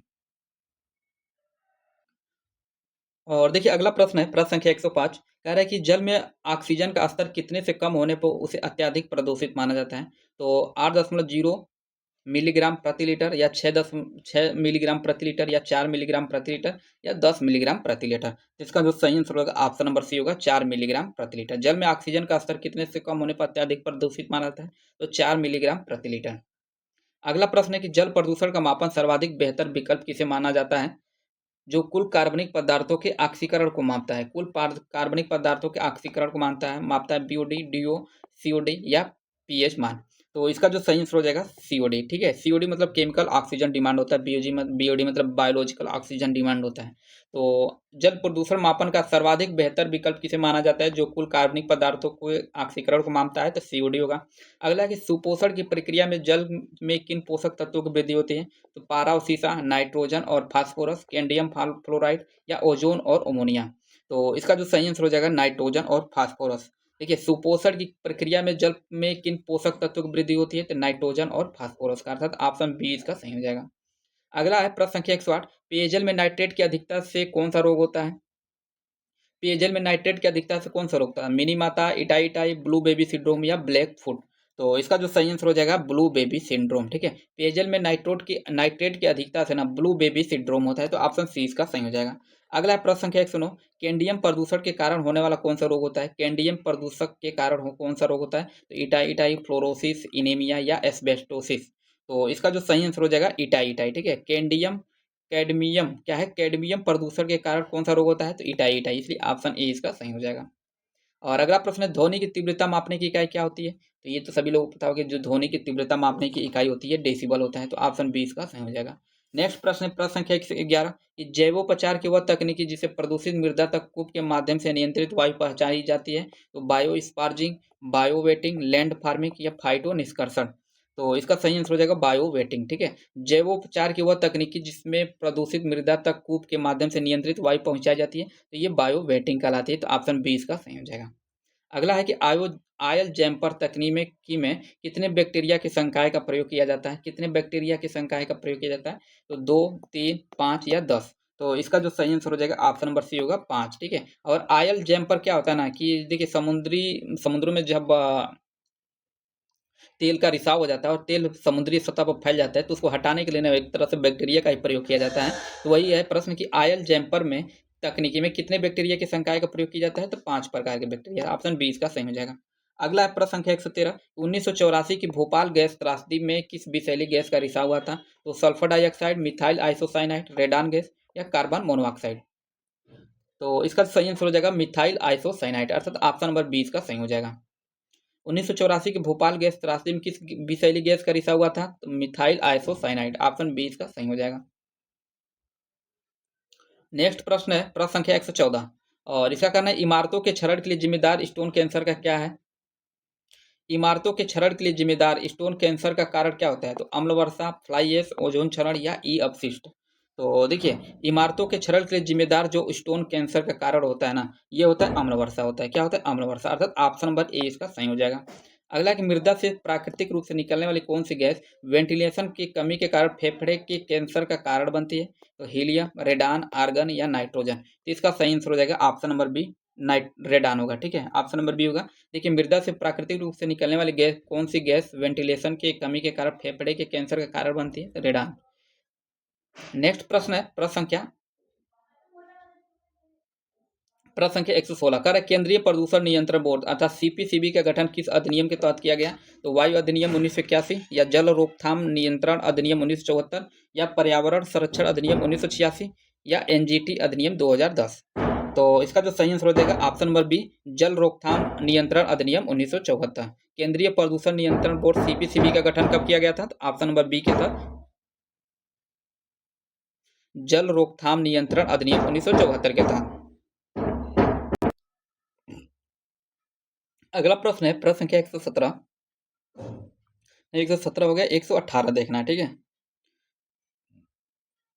नहीं 117 ही देखना है। कह रहा है वर्ष 1987 में किस अधिनियम में संशोधन कर ध्वनि प्रदूषकों को शामिल किया गया था, तो कह रहा है जल अधिनियम 1974 या वायु अधिनियम 1981 या पर्यावरण अधिनियम 1986 या SW नियम 2016। ठीक है, तो इसका जो सही आंसर हो जाएगा, एक मिनट इसको हम लोग साथ चेक कर लेते हैं। प्रश्न संख्या 117 है ना कि वर्ष 1987 में किस अधिनियम में संशोधन कर ध्वनि प्रदूषकों को शामिल किया गया था, तो 117 का जो सही आंसर हो जाएगा ऑप्शन नंबर बी होगा, ये वायु अधिनियम 1981 के तहत, क्योंकि वो ध्वनि प्रदूषण है तो वायु से ही ध्वनि प्रदूषण फैलता है, तो ऑप्शन नंबर बी इसका सही हो जाएगा। अगला प्रश्न है कि NAAQS अर्थात राष्ट्रीय व्यापक वायु गुणवत्ता मापदंड में कितने प्रमुख प्रदूषकों को शामिल किया गया है, तो 6 प्रकार के, 8, 10 या 12। तो इसका जो सही आंसर हो जाएगा प्रश्न संख्या 118 का सही आंसर होगा ऑप्शन नंबर डी। देखिए NAAQS राष्ट्रीय व्यापक वायु गुणवत्ता मापदंड में कितने प्रमुख प्रदूषकों को शामिल किया गया है, तो 12 प्रकार के, तो ऑप्शन डी इसका सही हो जाएगा। अगला प्रश्न संख्या 119 वायु गुणवत्ता की जांच करने वाली पहली मोबाइल ऐप अर्थात SAFA, इसका जो पूरा नाम जो दिया है ना SAFAR, क्या है SAFAR है। ठीक है, FAR है, सफर जिसको कहेंगे। ठीक है, तो वायु गुणवत्ता की जांच करने वाली पहली मोबाइल ऐप सेवा सफर किसके द्वारा तैयार की गई, तो CPCB या IITM पुणे या NGT या CGA के द्वारा। तो इसका जो सही आंसर हो जाएगा ऑप्शन नंबर ए होगा, CPCB के द्वारा, अर्थात ऑप्शन नंबर ए इसका सही हो जाएगा। अगला है प्रश्न संख्या 110, ये भारत में BS6 भारत स्टेज 6 मानक किस तिथि से प्रभावी है, तो 1 अप्रैल 2018 से या 1 अप्रैल 2015 या 1 अप्रैल 2020 या 1 जनवरी 2020। तो देखिए भारत में BS6 भारत स्टेज 6 मानक जो है ना किस तिथि से प्रभावी है, तो इसका जो सही आंसर हो जाएगा ऑप्शन नंबर सी होगा, 1 अप्रैल 2020 से है। तो ऑप्शन नंबर सी इसका सही हो जाएगा, 1 अप्रैल 2020। अगला है प्रश्न संख्या 121। ठीक है, पर्यावरण प्रभाव आकलन अर्थात EIA प्रक्रिया के माध्यम से किसी परियोजना को शुरू करने से पहले क्या अध्ययन किया जाता है, तो केवल आर्थिक लाभ या प्रकृति पर पड़ने वाले अच्छे और बुरे प्रभाव, केवल तकनीकी व्यवहार्यता या केवल विदेशी निवेश की संभावना। तो इसका जो सही आंसर हो जाएगा ऑप्शन नंबर बी होगा, पर्यावरण प्रभाव आकलन अर्थात EIA प्रक्रिया के माध्यम से किसी परियोजना को शुरू करने से पहले जो अध्ययन किया जाता है ना कि प्रकृति पर पड़ने वाले अच्छे और बुरा प्रभाव उसका देखा जाता है, इसलिए ऑप्शन बी इसका सही हो जाएगा। अगला है प्रश्न संख्या 122 भारत में पहली बार किस वर्ष पर्यावरण संरक्षण अधिनियम 1986 के तहत EIA अधिसूचना जारी की गई थी, तो 1976, 1997 या 1994 या सन 2006। तो इसका जो सही आंसर हो जाएगा ऑप्शन नंबर सी होगा, 1994 में, ऑप्शन सी इसका सही हो जाएगा। नेक्स्ट प्रश्न है प्रश्न संख्या 123, कह रहा है कि EIA प्रक्रिया का वो कौन सा चरण है जिसे सबसे कठिन और तकनीकी माना जाता है, तो जांच या बेसलाइन अध्ययन या प्रभावों की भविष्यवाणी या जन सुनवाई। तो इसका जो सही आंसर हो जाएगा प्रश्न संख्या 123 का प्रभावों की भविष्यवाणी। ठीक है, EIA की प्रक्रिया वह कौन सा चरण है जिसे सबसे कठिन और तकनीकी माना जाता है, तो प्रभावों की भविष्यवाणी। अगला है प्रश्न संख्या 124, कह रहा है कि वैश्विक स्तर पर राष्ट्रीय पर्यावरण नीति अधिनियम सबसे पहले किस देश में पारित किया गया, कनाडा, ऑस्ट्रेलिया, न्यूजीलैंड या संयुक्त अरब अमीरात, तो संयुक्त राज्य अमेरिका। तो इसका जो सही आंसर हो जाएगा ऑप्शन नंबर डी होगा, संयुक्त राज्य अमेरिका होगा। वैश्विक स्तर पर राष्ट्रीय पर्यावरण नीति अधिनियम जो NEPA सबसे पहले किस देश में पारित किया गया है? तो संयुक्त राज्य अमेरिका में। तो ऑप्शन डी इसका सही हो जाएगा। अगला है प्रश्न संख्या 125, कह रहा भारत में किस वर्ष के संशोधन के बाद EIA प्रक्रिया हेतु ऑनलाइन आवेदन अनिवार्य कर दिया गया? तो 2006, 2005, 15, 1997 या 1994। तो प्रश्न संख्या 125 है ना। तो भारत में किस वर्ष के संशोधन के बाद EIA प्रक्रिया हेतु ऑनलाइन आवेदन अनिवार्य कर दिया गया? तो ये हो जाएगा इसका ऑप्शन नंबर बी 2015। ठीक है, ऑप्शन बी इसका सही हो जाएगा। अगला है कि EIA के अंतर्गत वायु पर्यावरण घटक के तहत कितनी परिधि में वायु गुणवत्ता का आकलन किया जाता है? तो 1 से 5 किमी या 15 से 20 किलोमीटर या 7 से 10 या 25 से 30 किमी। तो इसका जो सही आंसर हो जाएगा ऑप्शन नंबर सी होगा, 7 से 10 किलोमीटर। ठीक है, EIA के अंतर्गत वायु प्रदूषण वायु पर्यावरण घटक के तहत कितनी परिधि में वायु गुणवत्ता का आकलन किया जाता है? तो 7 से 10 किलोमीटर के अंतर्गत। अगला है कि भारत में प्रश्न संख्या 127, भारत में वर्तमान में कितनी श्रेणियों की विकास परियोजनाएं हेतु EIA अनिवार्य है जिसमें निवेश 50 करोड़ से अधिक है? तो 15 श्रेणी, 29 श्रेणी, 10 श्रेणी या 35 श्रेणी। तो प्रश्न संख्या 127 का सही आंसर हो जाएगा ऑप्शन नंबर बी 29 श्रेणी। ऑप्शन बी इसका सही हो जाएगा। नेक्स्ट प्रश्न है प्रश्न संख्या 128 कि EIA प्रक्रिया के दौरान समन अर्थात मिटिगेशन के बाद कौन सी योजना तैयार की जाती है? तो परियोजना रिपोर्ट, आर्थिक बजट योजना, पर्यावरण प्रबंधन योजना या जनसंपर्क योजना या उपयुक्त में से कोई नहीं। तो इसका जो सही आंसर हो जाएगा ऑप्शन नंबर सी पर्यावरण प्रबंधन योजना। ऑप्शन सी इसका सही हो जाएगा। EIA प्रक्रिया के दौरान समन के बाद कौन सी योजना तैयार की जाती है? तो पर्यावरण प्रबंधन योजना। ऑप्शन सी इसका सही हो जाएगा। अगला है प्रश्न संख्या 129, अरे भारत में किस वर्ष जन सुनवाई को प्रक्रिया का अनिवार्य हिस्सा बनाया गया? भारत में किस वर्ष जन सुनवाई अर्थात पब्लिक हियरिंग को प्रक्रिया का अनिवार्य हिस्सा बनाया गया? तो 1977 में, 1994, 1997 या 2015 में। तो इसका जो सही आंसर हो जाएगा 1997 में। ठीक है, भारत में किस वर्ष जन सुनवाई को प्रक्रिया का अनिवार्य हिस्सा बनाया गया? तो 1997 अर्थात ऑप्शन सी इसका सही हो जाएगा। अगला प्रश्न है कि EIA का वह कौन सा चरण है जिसमें यह तय किया जाता है कि परियोजना को EIA की आवश्यकता है या नहीं? तो जांच, प्रयोजन, पोस्ट मॉनिटरिंग या निर्णय। तो इसका जो सही आंसर हो जाएगा जांच। तो ऑप्शन नंबर ए इसका सही हो जाएगा। नेक्स्ट प्रश्न है कि राष्ट्रपति रिचर्ड निक्सन ने किस वर्ष NEPA पर हस्ताक्षर किए थे? तो 1969, 1970 या 1986 या 1990। ठीक है, तो इसका जो सही आंसर होगा 1977। ठीक, 1970। ठीक है, राष्ट्रपति रिचर्ड निक्सन ने किस वर्ष NEPA पर हस्ताक्षर किए? तो 1970 में। ऑप्शन बी इसका सही हो जाएगा।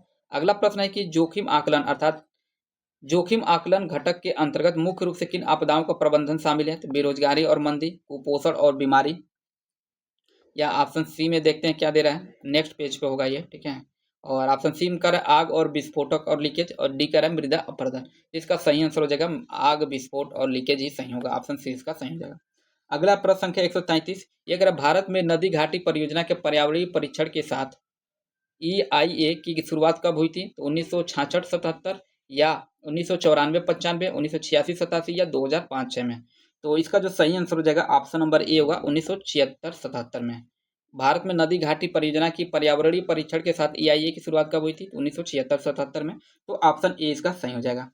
अगला है प्रश्न संख्या 34, कह रहे EIA की रिपोर्ट के सामाजिक आर्थिक घटक में किसका अध्ययन किया जाता है? तो जलीय जंतुओं की गणना या जनांकिकीय आंकड़ों और ऐतिहासिक स्थल, ठोस अपशिष्ट प्रबंधन, वायु उत्सर्जन मापन। तो इसका जो सही आंसर हो जाएगा ऑप्शन नंबर बी जनांकिकीय आंकड़ों और ऐतिहासिक स्थल। ऑप्शन बी इसका सही हो जाएगा।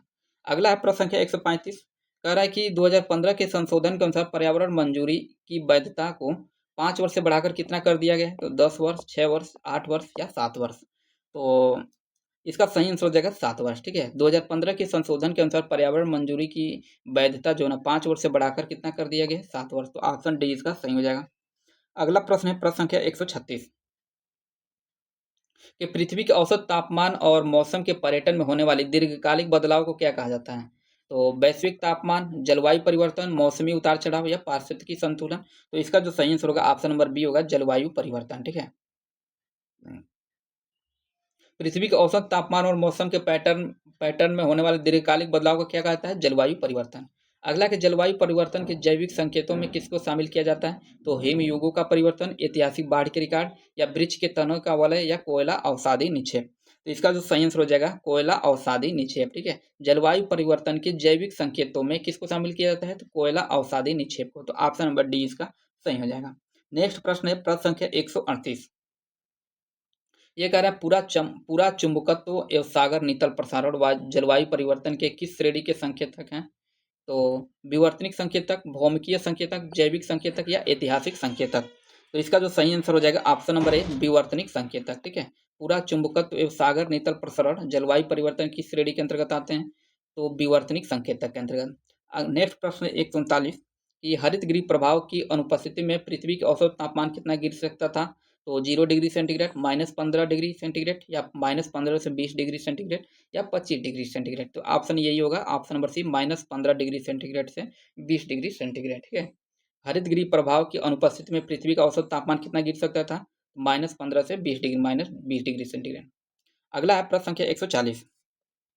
वैश्विक तापमान में कार्बन डाइऑक्साइड की भागीदारी लगभग कितनी है, तो 28%, 40%, 60% या 8%। तो ग्लोबल वार्मिंग पूछा है, कार्बन डाइऑक्साइड का भागीदारी कितना है, तो देखिए ग्लोबल वार्मिंग में कार्बन डाइऑक्साइड का सबसे ज़्यादा योगदान है, तो इसलिए सही हो जाएगा ऑप्शन नंबर सी 60%। ठीक है, नेक्स्ट प्रश्न है प्रश्न संख्या 141। ये कह रहा है कि ग्रीन हाउस गैस के मामले में 100 वर्ष के पैमाने पर मीथेन कार्बन डाइऑक्साइड की तुलना में कितनी अधिक शक्तिशाली गैस है, तो इसका पहले हम लोग विकल्प देख लेते हैं। ये कह रहा है 10 गुना या 28 गुना या 60 गुना या 23,500 गुना। तो इसका जो सही आंसर हो जाएगा प्रश्न संख्या 141 का, ये होगा ऑप्शन नंबर बी 28 गुना। ठीक है, ऑप्शन बी इसका सही हो जाएगा। अगला प्रश्न 142। निम्नलिखित में से कौन सी गैस लाफिंग गैस के रूप में प्रसिद्ध है, तो sulphur hexachloride, methane, carbon dioxide या नाइट्रस ऑक्साइड। तो देखिए कौन सी गैस लाफिंग गैस के रूप में जानी जाती है एक तरह से, तो ये नाइट्रस ऑक्साइड अर्थात N2। तो ऑप्शन डी इसका सही हो जाएगा। अगला है कि किस गैस की वैश्विक तापन क्षमता CO2 से 23,500 है, मतलब 23,500 गुना अधिक है, तो SF6 या CH4 या N2O या H2O। तो इसका जो सही आंसर हो जाएगा 143 का, ये होगा SF6। ठीक है, तो ऑप्शन नंबर ए इसका सही हो जाएगा। अगला प्रश्न है प्रश्न संख्या 144। ये कह रहा है काला कार्बन के संदर्भ में कौन सा कथन सही है, इसके बारे में। काला कार्बन, तो यह एक गैस है जो सदियों तक वायुमंडल में रहती है, यह बर्फ जमा होकर एल्बिडो को बढ़ाता है, या ईंधन के अपूर्ण दहन से उत्पन्न होने वाली ठोस कण होता है, या इसका मुख्य स्रोत केवल धान के खेत हैं। तो इसका जो सही आंसर होगा ऑप्शन नंबर सी होगा, यह ईंधन के अपूर्ण दहन में उत्पन्न होने वाला ठोस कण होता है। तो ऑप्शन सी इसका सही हो जाएगा, काला कार्बन। अगला प्रश्न है 145 का, IPCC अर्थात जलवायु परिवर्तन पर अंतर सरकारी पैनल की स्थापना किस वर्ष की गई थी, तो 1988 या 1992, 1994 या सन 2008। तो इसका जो सही आंसर हो जाएगा 145 का 1988। ठीक है, IPCC जलवायु परिवर्तन पर अंतर सरकारी पैनल की स्थापना किस वर्ष की गई थी, 1988 में। और अगला प्रश्न है 146 करें, IPCC की किस रिपोर्ट में कहा गया कि 1950 के बाद तापमान का मुख्य कारण मानवीय क्रियाकलाप है, मतलब तापमान का बढ़ने का मानवीय क्रियाकलाप है। तो चौथी रिपोर्ट, पांचवी रिपोर्ट, विशेष रिपोर्ट या प्रथम रिपोर्ट। क्या ना थोड़ा सा इधर कट गया है। ठीक है, तापमान का अगला प्रश्न है मतलब इसी का 146 ही देखिए कर रहा है ना, आईपीसीसी की किस रिपोर्ट में कहा गया कि 1950 के बाद तापन का मुख्य कारण मानवीय क्रियाकलाप है, तो किस रिपोर्ट में कहा गया, तो चौथी रिपोर्ट या पांचवी रिपोर्ट, विशेष रिपोर्ट या प्रथम रिपोर्ट में। तो इसका जो सही आंसर हो जाएगा ऑप्शन नंबर बी, पांचवी रिपोर्ट में। नेक्स्ट प्रश्न है कि ब्लू कार्बन कहाँ संचित होता है, तो पौधे और मिट्टी में, केवल ग्लेशियरों में, तटीय पारितंत्र, मैग्रोव, समुद्री घास में या गहरे कोयला क्षेत्रों में, या उपयुक्त में से कोई नहीं। तो ब्लू कार्बन जो होता है ना, ये गहरे कोयला क्षेत्रों में संचित होता है। तो ऑप्शन डी इसका सही हो जाएगा। अगला प्रश्न संख्या 148 कि क्योटो प्रोटोकॉल किस वर्ष से प्रभावी हुआ, 1997, 2005, 2015 या 1994। तो देखिए क्योटो प्रोटोकॉल जो है ना, ये 2005 से प्रभावी हुआ, तो 2005। तो ऑप्शन नंबर बी इसका सही हो जाएगा। अगला प्रश्न है प्रश्न संख्या 149 कह रहा है क्योटो प्रोटोकॉल का कौन सा तंत्र विकसित देशों को विकासशील देशों में निवेश कर कार्बन क्रेडिट अर्जित करने की अनुमति देता है, तो अंतर्राष्ट्रीय उत्सर्जन व्यापार या संयुक्त क्रियान्वयन या स्वच्छ विकास तंत्र या अनुकूलन निधि या उपयुक्त में से कोई नहीं। तो इसका जो सही आंसर हो जाएगा स्वच्छ विकास तंत्र, ऑप्शन सी इसका सही हो जाएगा। क्योटो प्रोटोकॉल का कौन सा तंत्र विकसित देशों को विकासशील देशों में निवेश कर कार्बन क्रेडिट अर्जित करने की अनुमति देता है, तो स्वच्छ विकास तंत्र, अर्थात ऑप्शन सी इसका सही हो जाएगा। नेक्स्ट प्रश्न है कि 2023 के आंकड़ों के अनुसार भारत के प्रति व्यक्ति CO2 उत्सर्जन कितना है, तो आगे ऑप्शन जो दिया वो उसमें हम लोग देख लेते हैं। CO2 उत्सर्जन कितना है, तो 4.7 टन या 80 टन या 2 टन या 1.5 टन। तो इसका जो सही आंसर हो जाएगा ऑप्शन सी 2 टन होगा, ठीक है, ऑप्शन सी इसका सही हो जाएगा। अगला है प्रश्न संख्या 151, कह रहा है कि पिछली शताब्दी में भारत की सतह के तापमान में कितनी वृद्धि दर्ज की गई? 1.5 degree centigrade, 0.4 degree centigrade, 1.0 degree centigrade या 2.0 डिग्री सेंटीग्रेड। तो इसका सही आंसर हो जाएगा 0.4 डिग्री सेंटीग्रेड, ठीक है। पिछली शताब्दी में भारत की सतह के तापमान में कितनी वृद्धि दर्ज की गई? 0.4 डिग्री सेंटीग्रेड। अगला प्रश्न है कि जलवायु परिवर्तन पर राष्ट्रीय कार्य योजना के तहत कुल कितने मिशन शामिल हैं? 5, 10, 8 या 12। तो देखिए जलवायु परिवर्तन पर राष्ट्रीय कार्य योजना के तहत कुल कितने मिशन शामिल है ना, तो ये हैं आपके 8 मिशन शामिल हैं, 8 मिशन। तो ऑप्शन नंबर सी इसका सही हो जाएगा, ठीक है। अगला प्रश्न है 153, कह रहा है राष्ट्रीय सौर मिशन का संशोधित लक्ष्य 2030 तक कितनी सौर ऊर्जा क्षमता प्राप्त करना है? तो 20 गीगावाट या 100 गीगावाट या 280 गीगावाट या 500 गीगावाट। तो इसका जो सही आंसर हो जाएगा ऑप्शन नंबर सी होगा 280 गीगावाट। राष्ट्रीय मिशन सौर मिशन का संशोधित लक्ष्य 2030 तक कितनी सौर ऊर्जा लक्ष्य प्राप्त करना है? तो 280 गीगावाट। अगला प्रश्न है 154, कह रहा है राष्ट्रीय जल मिशन का मुख्य उद्देश्य उपयोग दक्षता को कितना प्रतिशत बढ़ाना है? तो 10%, 20%, 50 या 30%। तो इसका जो सही आंसर होगा ऑप्शन नंबर बी 20%। राष्ट्रीय जल मिशन का मुख्य उद्देश्य जल उपयोग दक्षता को कितना प्रतिशत बढ़ाना है? तो 20%। नेक्स्ट प्रश्न है 155, ये कह रहा है कि किस सीओपी सम्मेलन में ग्रीन क्लाइमेट फंड की नींव रखी गई थी? तो COP15 को जो कि कोपेनहेगन में हुआ था, COP16 जो कानकुन में हुआ था, COP21 जो पेरिस में, या COP27 जो शर्म अल शेख में हुआ था। तो इसका जो सही आंसर हो जाएगा ऑप्शन नंबर बी होगा COP16 जो कानकुन में हुआ था, ठीक है। नेक्स्ट प्रश्न है कि हानि एवं क्षति तंत्र की स्थापना किस वर्ष, मतलब किस कॉप में हुई थी? तो COP3 में या COP90 या COP24 या COP28। तो हानि एवं क्षति तंत्र की जो स्थापना हुई थी ना, ये हुआ था COP19 अर्थात COP19 जो वार्ता में हुआ था, ऑप्शन बी इसलिए सही हो जाएगा। अगला प्रश्न 157, कह रहा है पेरिस समझौते का मुख्य लक्ष्य वैश्विक तापमान वृद्धि को पूर्व औद्योगिक स्तर से कितने डिग्री कम करना है? तो 3 डिग्री सेंटीग्रेड, 4 डिग्री या 2 डिग्री सेंटीग्रेड। आदर्शता देखा जाता है 1.5 डिग्री सेंटीग्रेड या डी कह रहा है 1 डिग्री सेंटीग्रेड। तो इसका जो सही आंसर हो जाएगा ऑप्शन सी 1.5 डिग्री सेंटीग्रेड या यूं कहें कि 2 डिग्री सेंटीग्रेड। तो ऑप्शन सी इसका सही होगा। अगला एक ओजोन का सांद्रण कितने डाप्सन यूनिट के नीचे गिरने पर ओजोन क्षेत्र माना जाता है? तो 300 डाप्सन यूनिट या 400 डाप्सन यूनिट या 220 डाप्सन यूनिट या 500 डाप्सन यूनिट।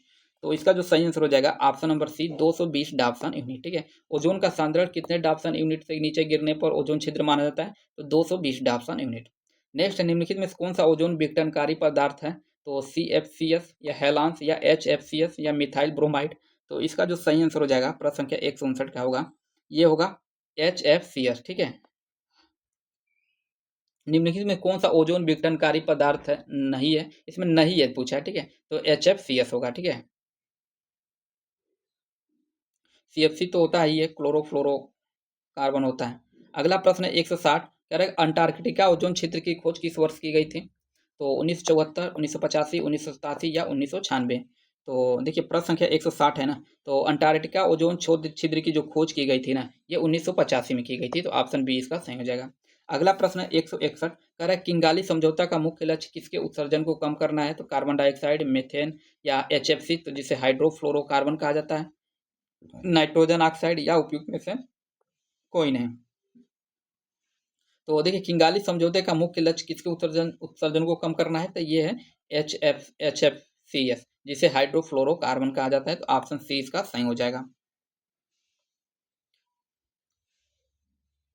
अगला प्रश्न है प्रश्न संख्या 162, यह कह रहा है वन्य जीव संरक्षण अधिनियम 1972 में कितनी अनुसूचियां शामिल हैं? तो इसका सही आंसर क्या है 4, 6, 8 या 10। तो देखिए वन्य जीव संरक्षण अधिनियम 1972 में कितनी अनुसूचियां शामिल हैं? तो 6 अनुसूचियां शामिल हैं। तो इसका जो सही आंसर हो जाएगा ऑप्शन बी। अगला एक उत्तराखंड के रेड्डी गांव में पेड़ों की कटाई रोकने हेतु कौन सा आंदोलन चलाया गया? तो अपिको आंदोलन, चिपको आंदोलन, बिश्नोई आंदोलन या मैती आंदोलन। इसका सही आंसर हो जाएगा चिपको आंदोलन। ऑप्शन नंबर बी इसका सही हो जाएगा, ठीक है।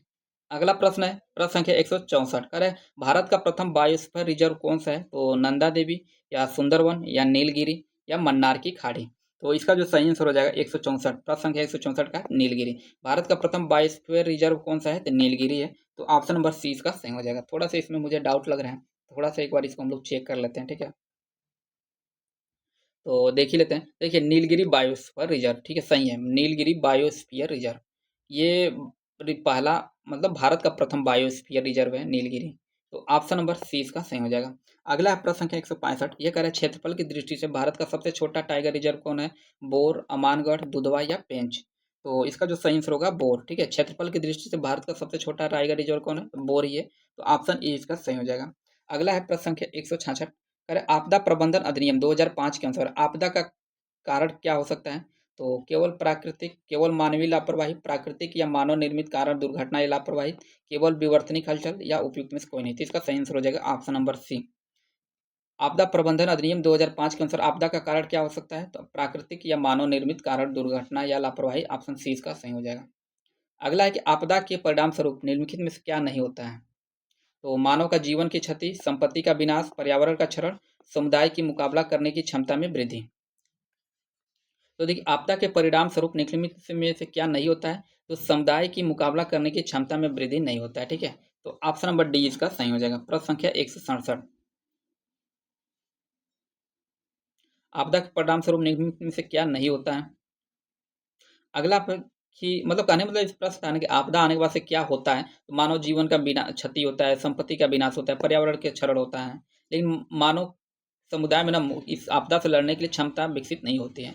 अगला है प्रश्न संख्या 168। कह रहा है कि आपदाओं के वर्गीकरण में विवर्तनिक आपदा का उदाहरण कौन सा है? तो बाढ़, ज्वालामुखी, टिड्डी आक्रमण या भूस्खलन।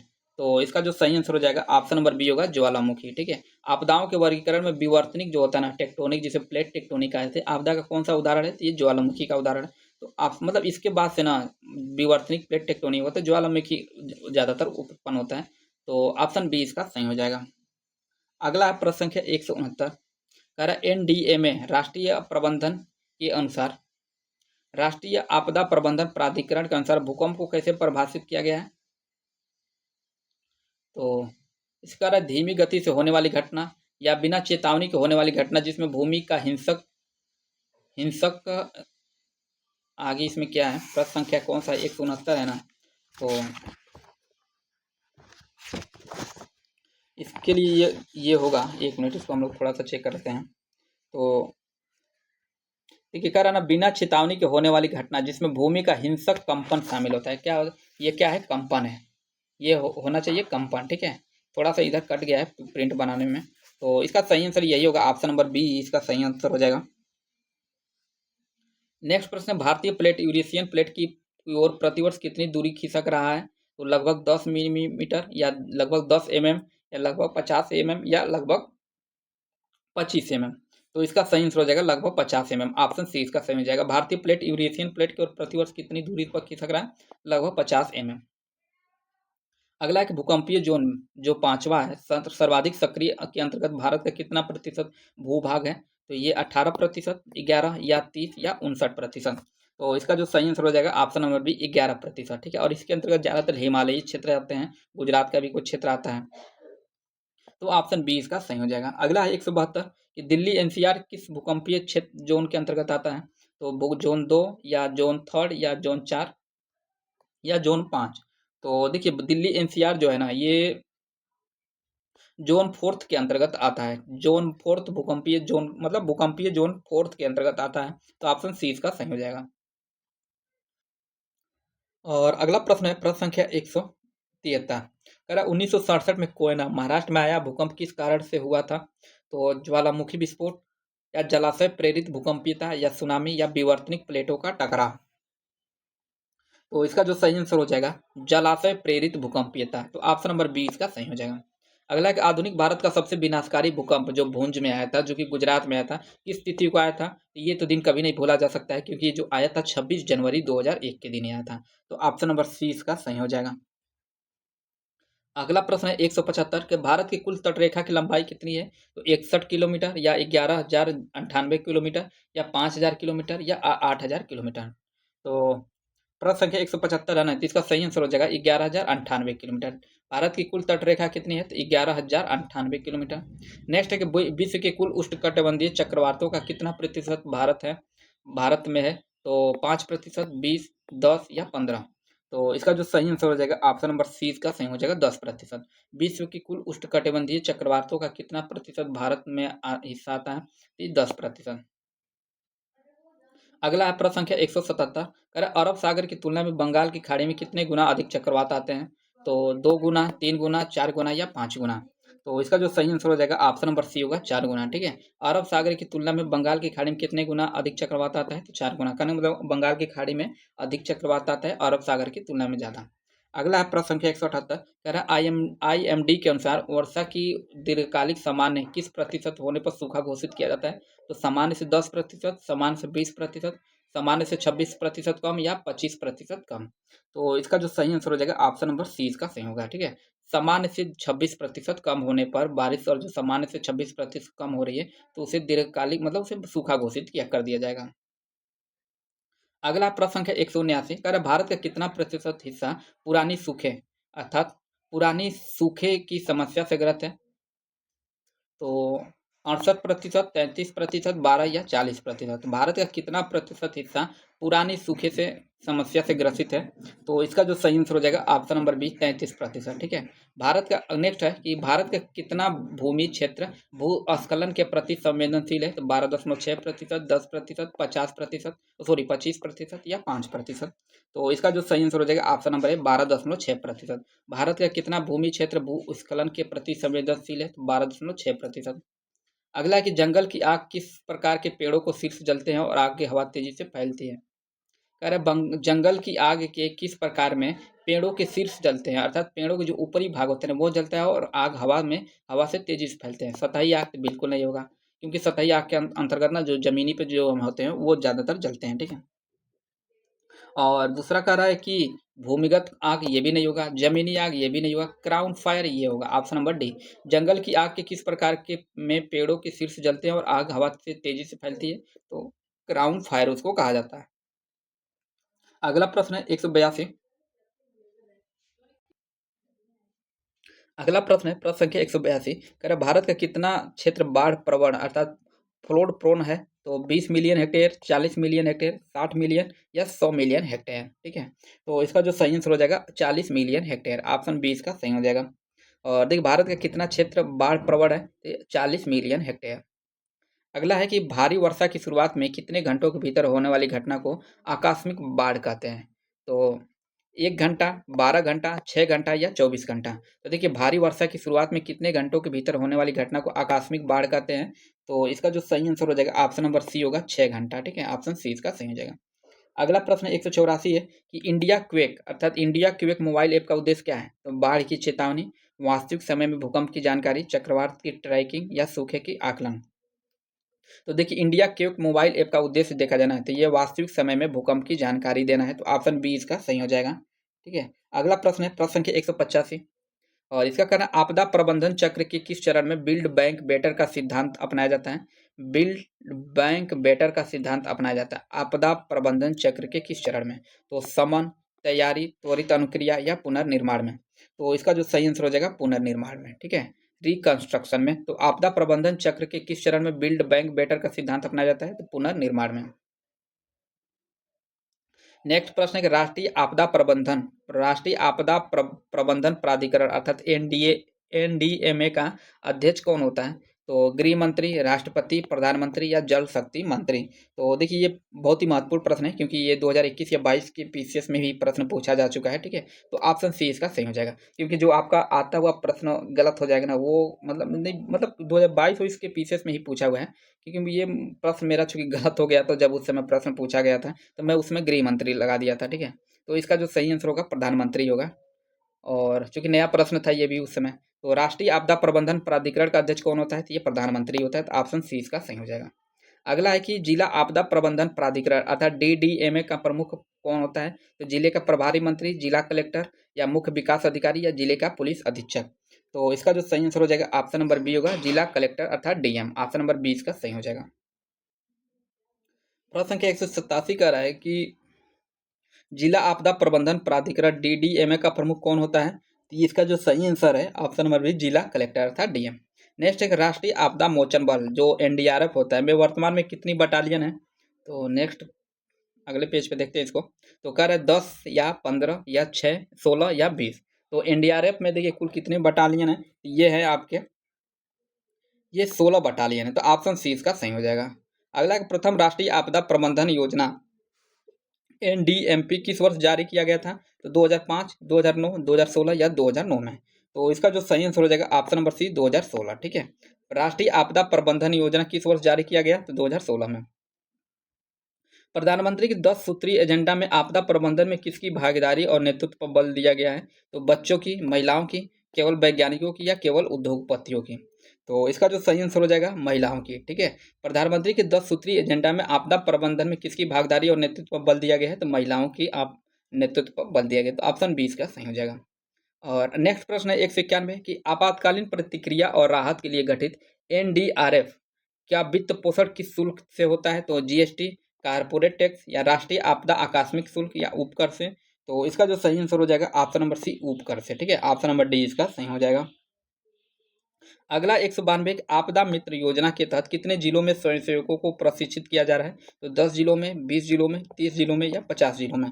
तो इसका जो सही आंसर हो जाएगा 30 जिलों में। ठीक है, आपदा मित्र योजना के तहत कितने जिलों में स्वयंसेवकों को प्रशिक्षित किया जा रहा है? तो 30 जिलों में। तो ऑप्शन सी इसका सही हो जाएगा।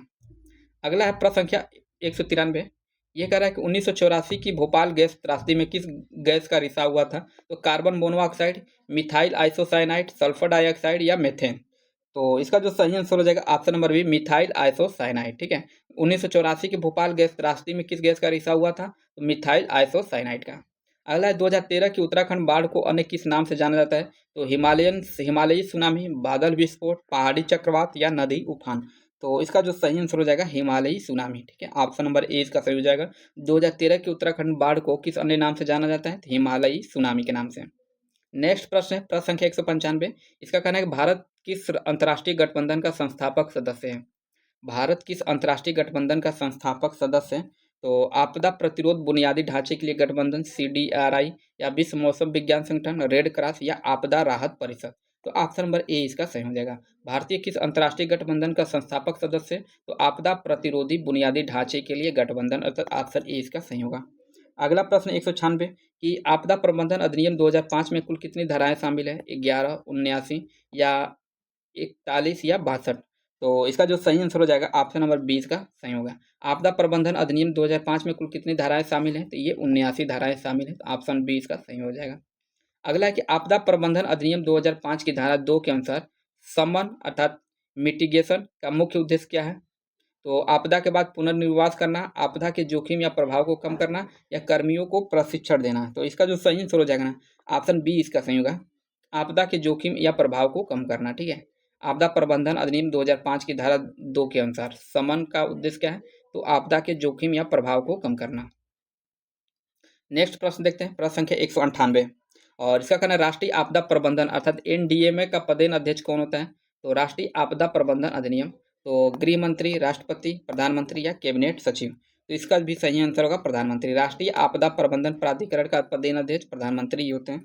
नेक्स्ट 199 जिला आपदा प्रबंधन प्राधिकरण अर्थात डीडीएमए के सह अध्यक्ष कौन होते हैं? इसका जो सही आंसर होगा जिला मजिस्ट्रेट, अर्थात ऑप्शन नंबर ए इसका सही हो जाएगा।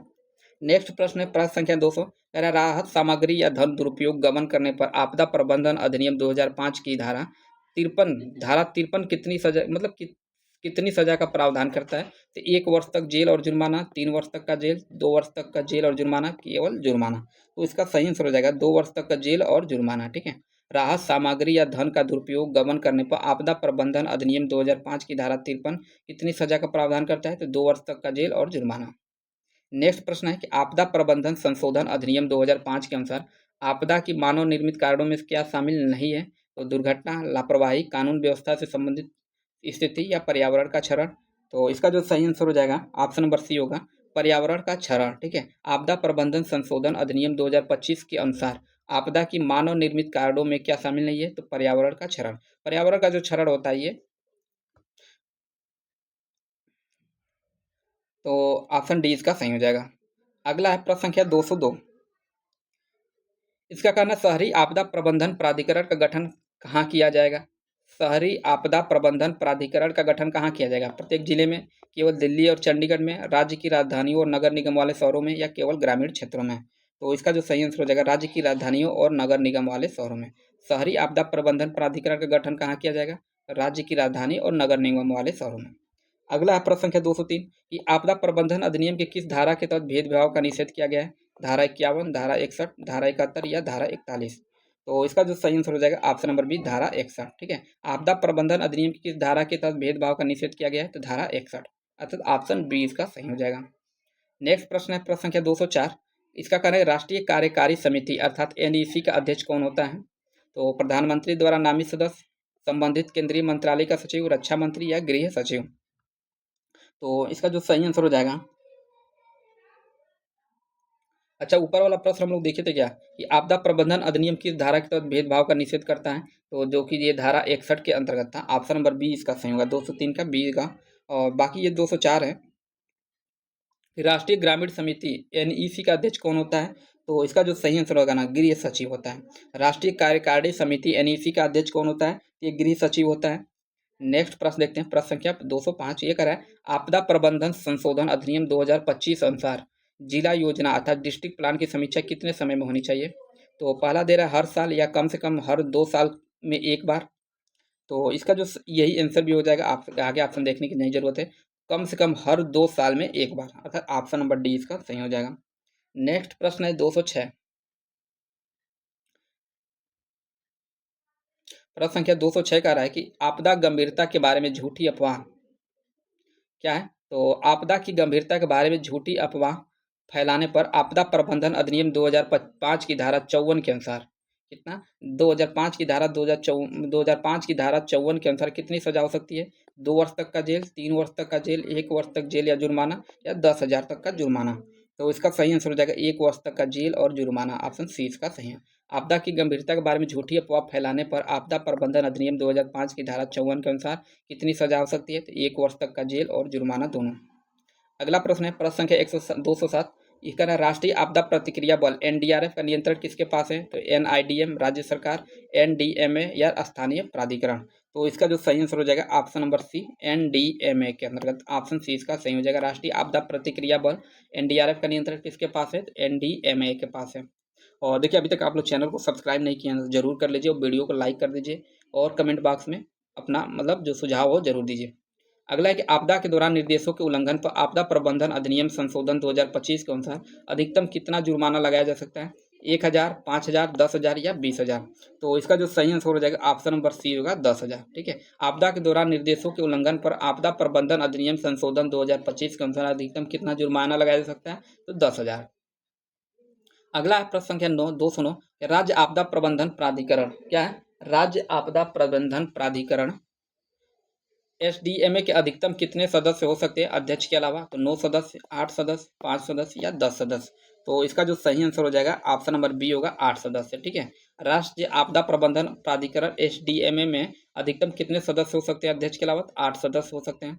नेक्स्ट है राष्ट्रीय संकट प्रबंधन समिति के अध्यक्ष कौन होंगे? तो प्रधानमंत्री, गृह मंत्री, कैबिनेट सचिव या रक्षा सचिव। तो इसका सही आंसर हो जाएगा कैबिनेट सचिव। राष्ट्रीय संकट प्रबंधन समिति के अध्यक्ष कौन होंगे? तो कैबिनेट सचिव होंगे। अगला प्रश्न है प्रश्न संख्या 211। ये कह रहा है आपदा प्रबंधन अधिनियम 2005 की धारा 71 के अनुसार किस न्यायालय को इस अधिनियम के तहत तहत की गई कार्रवाई के विरुद्ध कोई विरुद्ध कार्रवाई सुनने का अधिकार है? तो केवल दीवानी न्यायालय, कोई भी न्यायालय नहीं, सुप्रीम कोर्ट या हाई कोर्ट या जिला न्यायालय। तो इसका जो सही आंसर हो जाएगा ऑप्शन नंबर सी होगा सुप्रीम कोर्ट या हाई कोर्ट। ठीक है, आप आपदा प्रबंधन अधिनियम 2005 की धारा 71 के अनुसार किस न्यायालय को इस अधिनियम के तहत की गई कार्रवाई के विरुद्ध कार्रवाई सुनने का अधिकार है? तो सुप्रीम कोर्ट या हाई कोर्ट। अगला है कि क्षमता निर्माण में क्या शामिल है? तो केवल राहत वितरण या संसाधनों की पहचान, अर्जन और प्रशिक्षण या आपदा की भविष्यवाणी, जुर्माना वसूलना।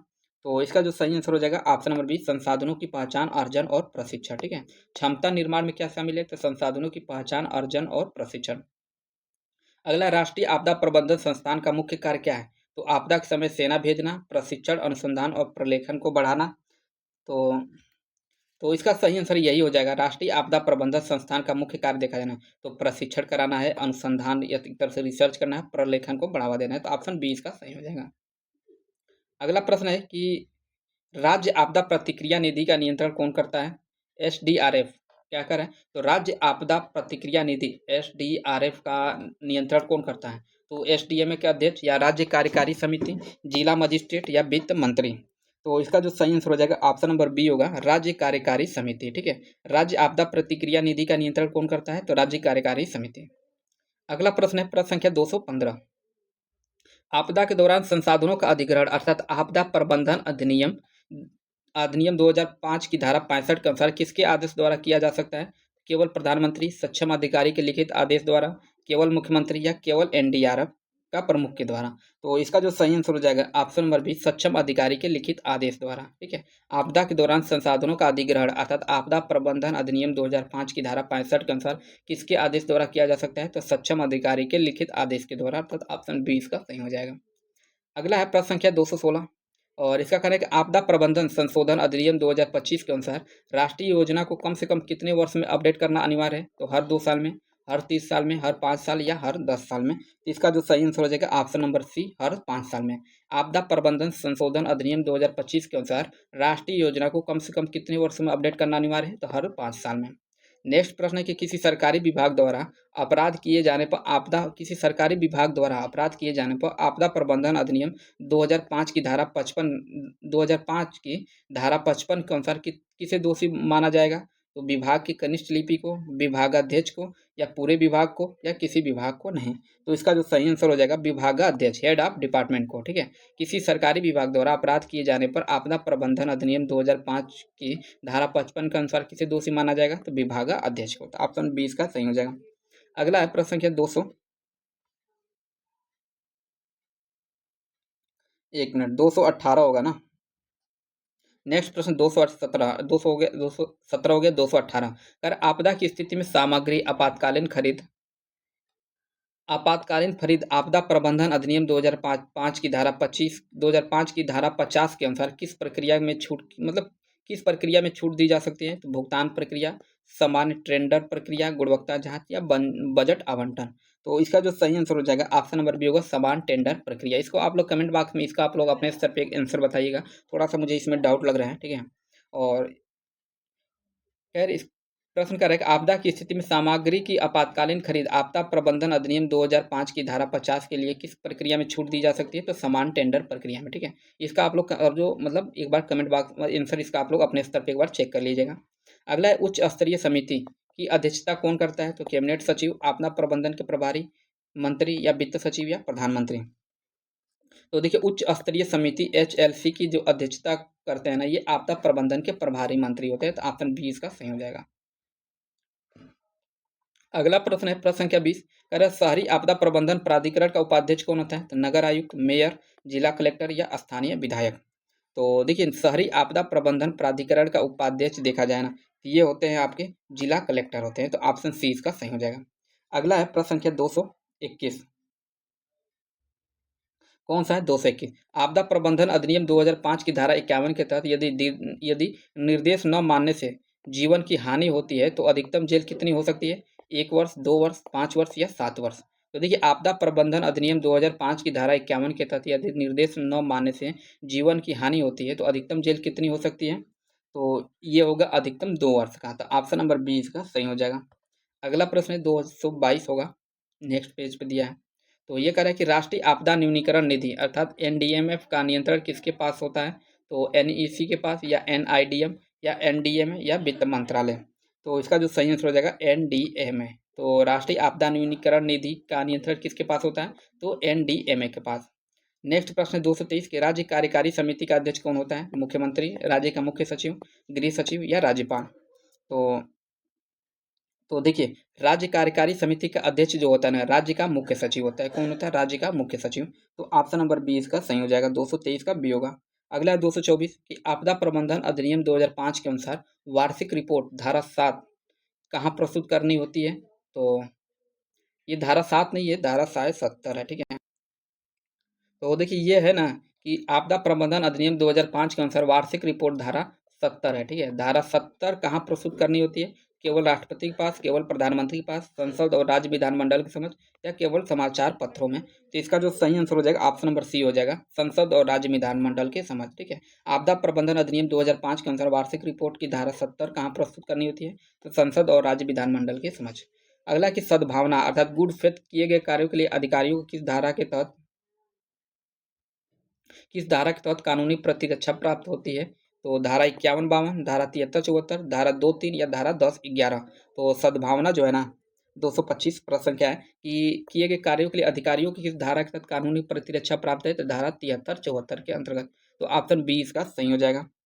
अगला है 226 कि भूस्खलन मानचित्र अर्थात लैंड स्लाइड मैपिंग के लिए भारत की नोडल एजेंसी कौन सी है? तो भारतीय मौसम विज्ञान विभाग, या भारतीय भूवैज्ञानिक सर्वेक्षण, राष्ट्रीय जल विज्ञान संस्थान, या भारतीय वन सर्वेक्षण।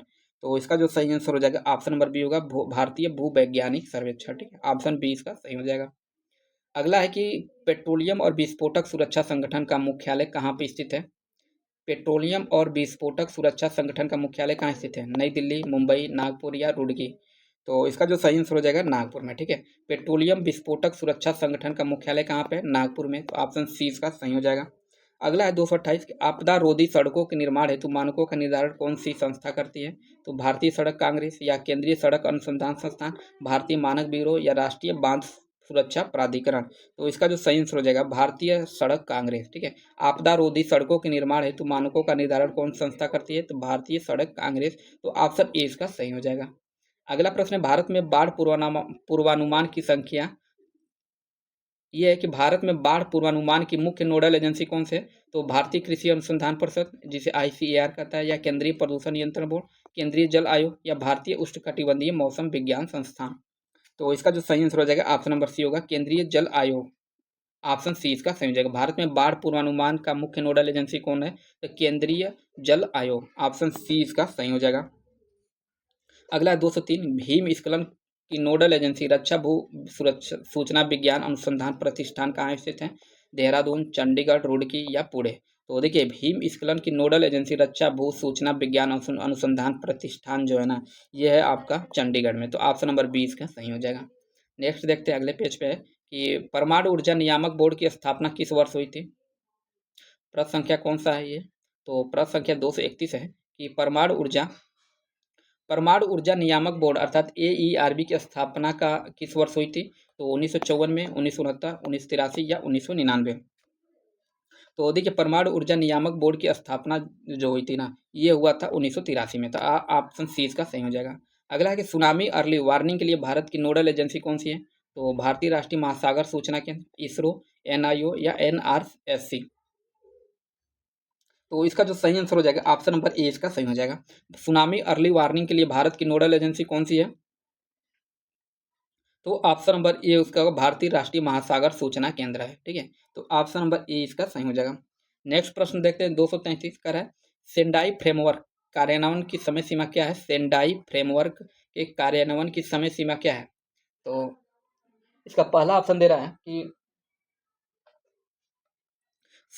सार्क, अच्छा ऑप्शन ए है 2010 से 25, या 2020 से 35, या 2015 से 30, या 2005 से 10?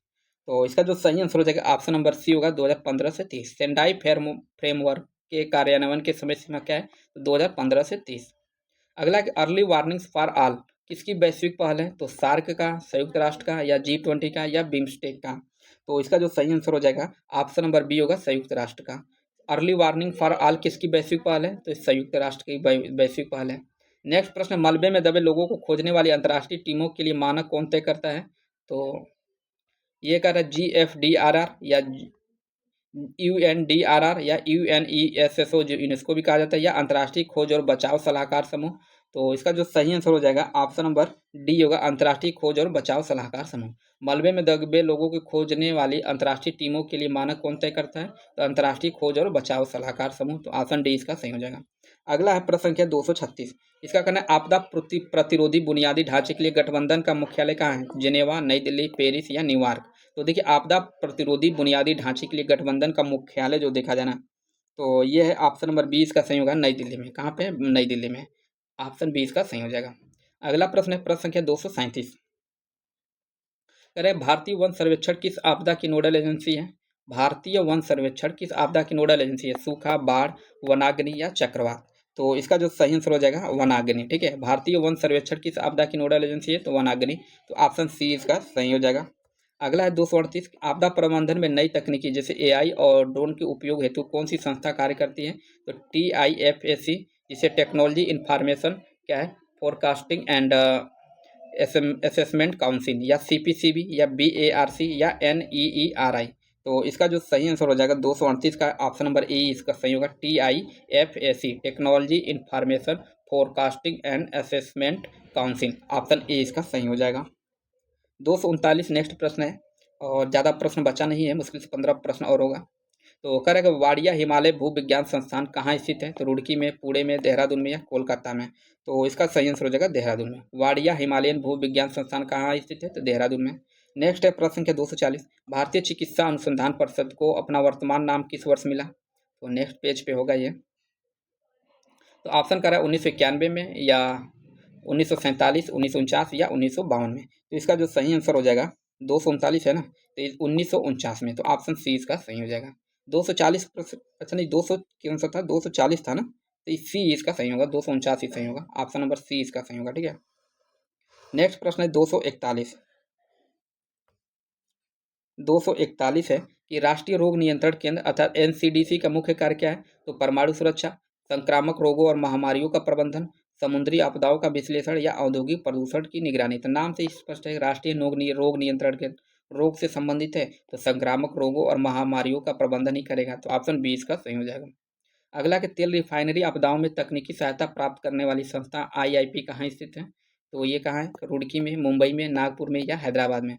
तो देखिए, तेल रिफाइनरी आपदाओं में तकनीकी सहायता प्रदान करने वाली संस्था IIP जो है ना, ये है आपका रुड़की में। कहाँ पे? रुड़की में। तो ऑप्शन ए इसका सही हो जाएगा।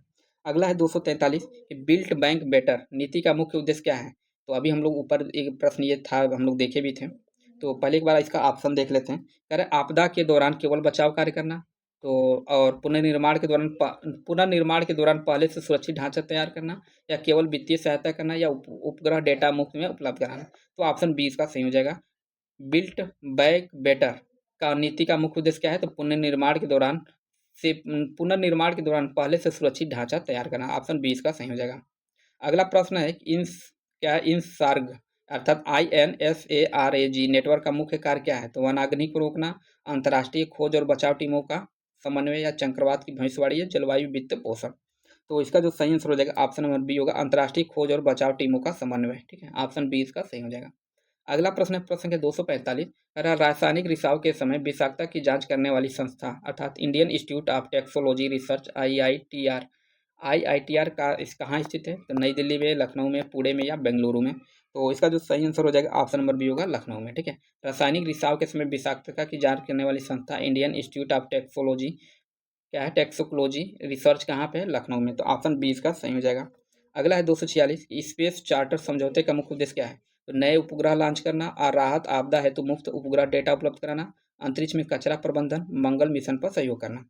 तो इसका सही आंसर हो जाएगा, देखिए, स्पेस चार्टर समझौते का मुख्य उद्देश्य देखा जाए तो आपदा राहत हेतु मुफ्त उपग्रह डेटा उपलब्ध कराना, आपदा राहत हेतु मुफ्त उपग्रह डेटा उपलब्ध कराना, ऑप्शन बी इसका सही हो जाएगा। ठीक है, कहने मतलब कि और स्पेस चार्टर मतलब कहीं अगर जो कोई आपदा आ गया, तो उसके अंतर्गत किसी देश के पास सेटेलाइट और जो क्षमता है, तो जिस देश के पास सेटेलाइट क्षमता नहीं है, वहाँ अपना डाटा शेयर कर सकता है। ठीक है, कि कितने तेजी से भूकंप आ रही है, कितने मतलब बाढ़ आ रही है, या हवाएं चल रही हैं, ये सब डाटा शेयर किया जा सकता है अपने छोटे देशों के पास साथ में। तो ऑप्शन बी इसका सही हो जाएगा। अगला कि तटीय समुदायों को सुनामी के प्रति जागरूक करने वाला सुनामी रेड कार्यक्रम क्या है? सुनामी रेड कार्यक्रम रेड है कि क्या है भाई, इसको हम लोग देख लेते हैं। हाँ, सुनामी रेडी, ये क्या है? Tsunami ready. प्रश्न संख्या 247 है ना, प्रश्न संख्या 247, तटीय समुदाय को सुनामी के प्रति जागरूक करने वाले सुनामी रेडी कार्यक्रम किसका है? तो इसरो का, या INCOIS का, या यूनेस्को अंतर सरकारी समुद्र विज्ञान आयोग का, या NIOA का? तो इसका जो सही आंसर हो जाएगा यूनेस्को का, जो यूनेस्को अंतर सरकारी समुद्र विज्ञान आयोग का है। तटीय समुदाय को सुनामी के प्रति जागरूक करने वाला सुनामी रेडी कार्यक्रम क्या है? ऑप्शन सी इसका सही हो जाएगा। अगला है 248, कह रहा राष्ट्रीय बांध सुरक्षा प्राधिकरण अर्थात NDSA की स्थापना कब हुई थी? 2019, 2020, 2021, या 2022? तो देखिए, राष्ट्रीय बांध सुरक्षा प्राधिकरण की जो स्थापना हुई थी ये हुआ था 2022 में हुआ था। कब हुआ था? 2022 में, अर्थात ऑप्शन नंबर डी इसका सही हो जाएगा। नेक्स्ट प्रश्न है 249। ये कह रहा भूकंपीय जोनिंग और निर्माण कोड का निर्धारण कौन करता है? यह है कि भूकंपीय जोनिंग और निर्माण कोड का निर्धारण कौन करता है? तो BIS जो भारतीय मानक ब्यूरो, GSI, CBRI या IRCC। तो इसका सही आंसर हो जाएगा BIS। ठीक है, भूकंपीय जोनिंग और निर्माण कोड का निर्धारण कौन करता है? तो BIS भारतीय मानक ब्यूरो, अर्थात ऑप्शन ए इसका सही हो जाएगा। और नेक्स्ट प्रश्न है कि नागरिक सुरक्षा की स्थापना किस वर्ष की गई है? नागरिक सुरक्षा की स्थापना किस वर्ष की गई थी? तो 1957, 1965, 1968 या 1974। तो देखिए नागरिक सुरक्षा की स्थापना जो की गई थी ना, ये किया गया था 1967 में। तो ऑप्शन सी इसका सही हो जाएगा। अगला है 251। राष्ट्रीय सुदूर संवेदन केंद्र का वर्तमान स्वरूप किस वर्ष अस्तित्व में आया? 1999 में, 2008 या 2012 या 2019। तो देखिए राष्ट्रीय सुदूर संवेदन केंद्र का वर्तमान स्वरूप देखा जाए ना, तो ये आया 2008 में। तो ऑप्शन नंबर 20 का सही हो जाएगा। तो देखिए वीडियो यहाँ पर जहाँ तक मुझे रुक गया था और पता ना कहाँ प्रश्न किस प्रश्न तक हुआ था। ठीक है, तो पुनः 250 से हम लोग प्रश्न देखते हैं। कह रहे नागरिक सुरक्षा सिविल डिफेंस की स्थापना किस वर्ष की गई थी? तो 1957, 1965, 1968 या 1974। शायद ये प्रश्न हो गया था। तो इसका जो सही आंसर होगा 1968 में। ठीक है, नेक्स्ट है राष्ट्रीय सुदूर संवेदन केंद्र का वर्तमान स्वरूप किस वर्ष अस्तित्व में आया? ये आया 2058 में, सॉरी 2008 में। तो ऑप्शन नंबर 20 का सही हो जाएगा, 2008 में। और आगे से यहाँ से शायद प्रश्न देखना था। ठीक है, तो ये कह रहा विकासशील देशों को आपदा पुनर्प्राप्ति हेतु तकनीकी सहायता प्रदान करने वाला मंच कौन सा है? तो G20, DRWG या GFRDRI, जिसे वैश्विक आपदा न्यूनीकरण स्थिति बहाली समूह कहा जाता है, या UNFCCC। तो इसका जो सही आंसर हो जाएगा ऑप्शन नंबर बी होगा। देखिए विकासशील देशों को आपदा पुनर्प्राप्ति हेतु तकनीकी सहायता प्रदान करने वाला मंच क्या है? तो GFDRR है। तो ऑप्शन बी इसका सही हो जाएगा। नेक्स्ट प्रश्न देखते हैं 253 का है चक्रवात भारी वर्षा और भूकंप की नोडल एजेंसी कौन सी है? चक्रवाती भारी वर्षा और भूकंप की नोडल एजेंसी कौन सी है? तो IMD जो भारत मौसम विज्ञान, CWC, इसरो या NGRI। तो इसका सही आंसर हो जाएगा option number A IMD Bharat मौसम विज्ञान विभाग। नेक्स्ट प्रश्न है कि औद्योगिक आपदाओं के पर्यावरणीय प्रभाव का अध्ययन करने वाला संस्था NEERI कहाँ स्थित है? तो गोवा में, नागपुर में, रुड़की में या हैदराबाद में। तो इसका सही आंसर हो जाएगा ऑप्शन नंबर बी नागपुर में। ठीक है, औद्योगिक आपदाओं के पर्यावरणीय प्रभाव का अध्ययन करने वाला संस्था NEERI कहाँ स्थित है? नागपुर में है। और लास्ट प्रश्न है कि जलवायु परिवर्तन से प्रभावित गरीब देशों को वित्तीय मुआवजा देने के लिए कौन सा कोष है? तो SDRF, NDRF या लॉस एंड डैमेज फंड या ग्रीन क्लाइमेट फंड। तो देख इसका सही आंसर होगा LDF। ठीक है, देखिए जलवायु परिवर्तन के प्रभावित गरीब देशों को वित्तीय मुआवजा देने के लिए कौन सा कोष है? तो लॉस एंड डैमेज फंड, अर्थात LDF। तो ऑप्शन नंबर सी इसका सही हो जाएगा। और देखिए इसमें कुल टोटल 255 ही प्रश्न थे इन्वायरमेंट के, और इसमें जो भी प्रश्न थे बहुत ही महत्वपूर्ण प्रश्न थे। ठीक है, तो ये पूरी तरह से समाप्त हो गया है। और नेक्स्ट वीडियो हम लोग ना इसमें और भी जो पार्ट हैं, जैसे कि ग्राम समाज हो गया, कंप्यूटर का हो गया और यूपी स्पेशल का है, ये सभी पार्ट को हम लोग जितने भी इसमें MCQ दिया है उन सभी को बारी बारी अलग अलग वीडियो के माध्यम से हम लोग देखेंगे। तो अभी तक आप लोग चैनल को नहीं सब्सक्राइब किए तो जरूर कर लीजिए, और वीडियो कहाँ से आप लोग देख रहे हैं उसका कमेंट बॉक्स में एक बार आप लोग जरूर बताइए। तो आज के लिए इतना ही, और आप लोगों का वीडियो कैसा लगा एक बार कमेंट बॉक्स में इसका जरूर बताइएगा। तो आज के लिए इतना ही।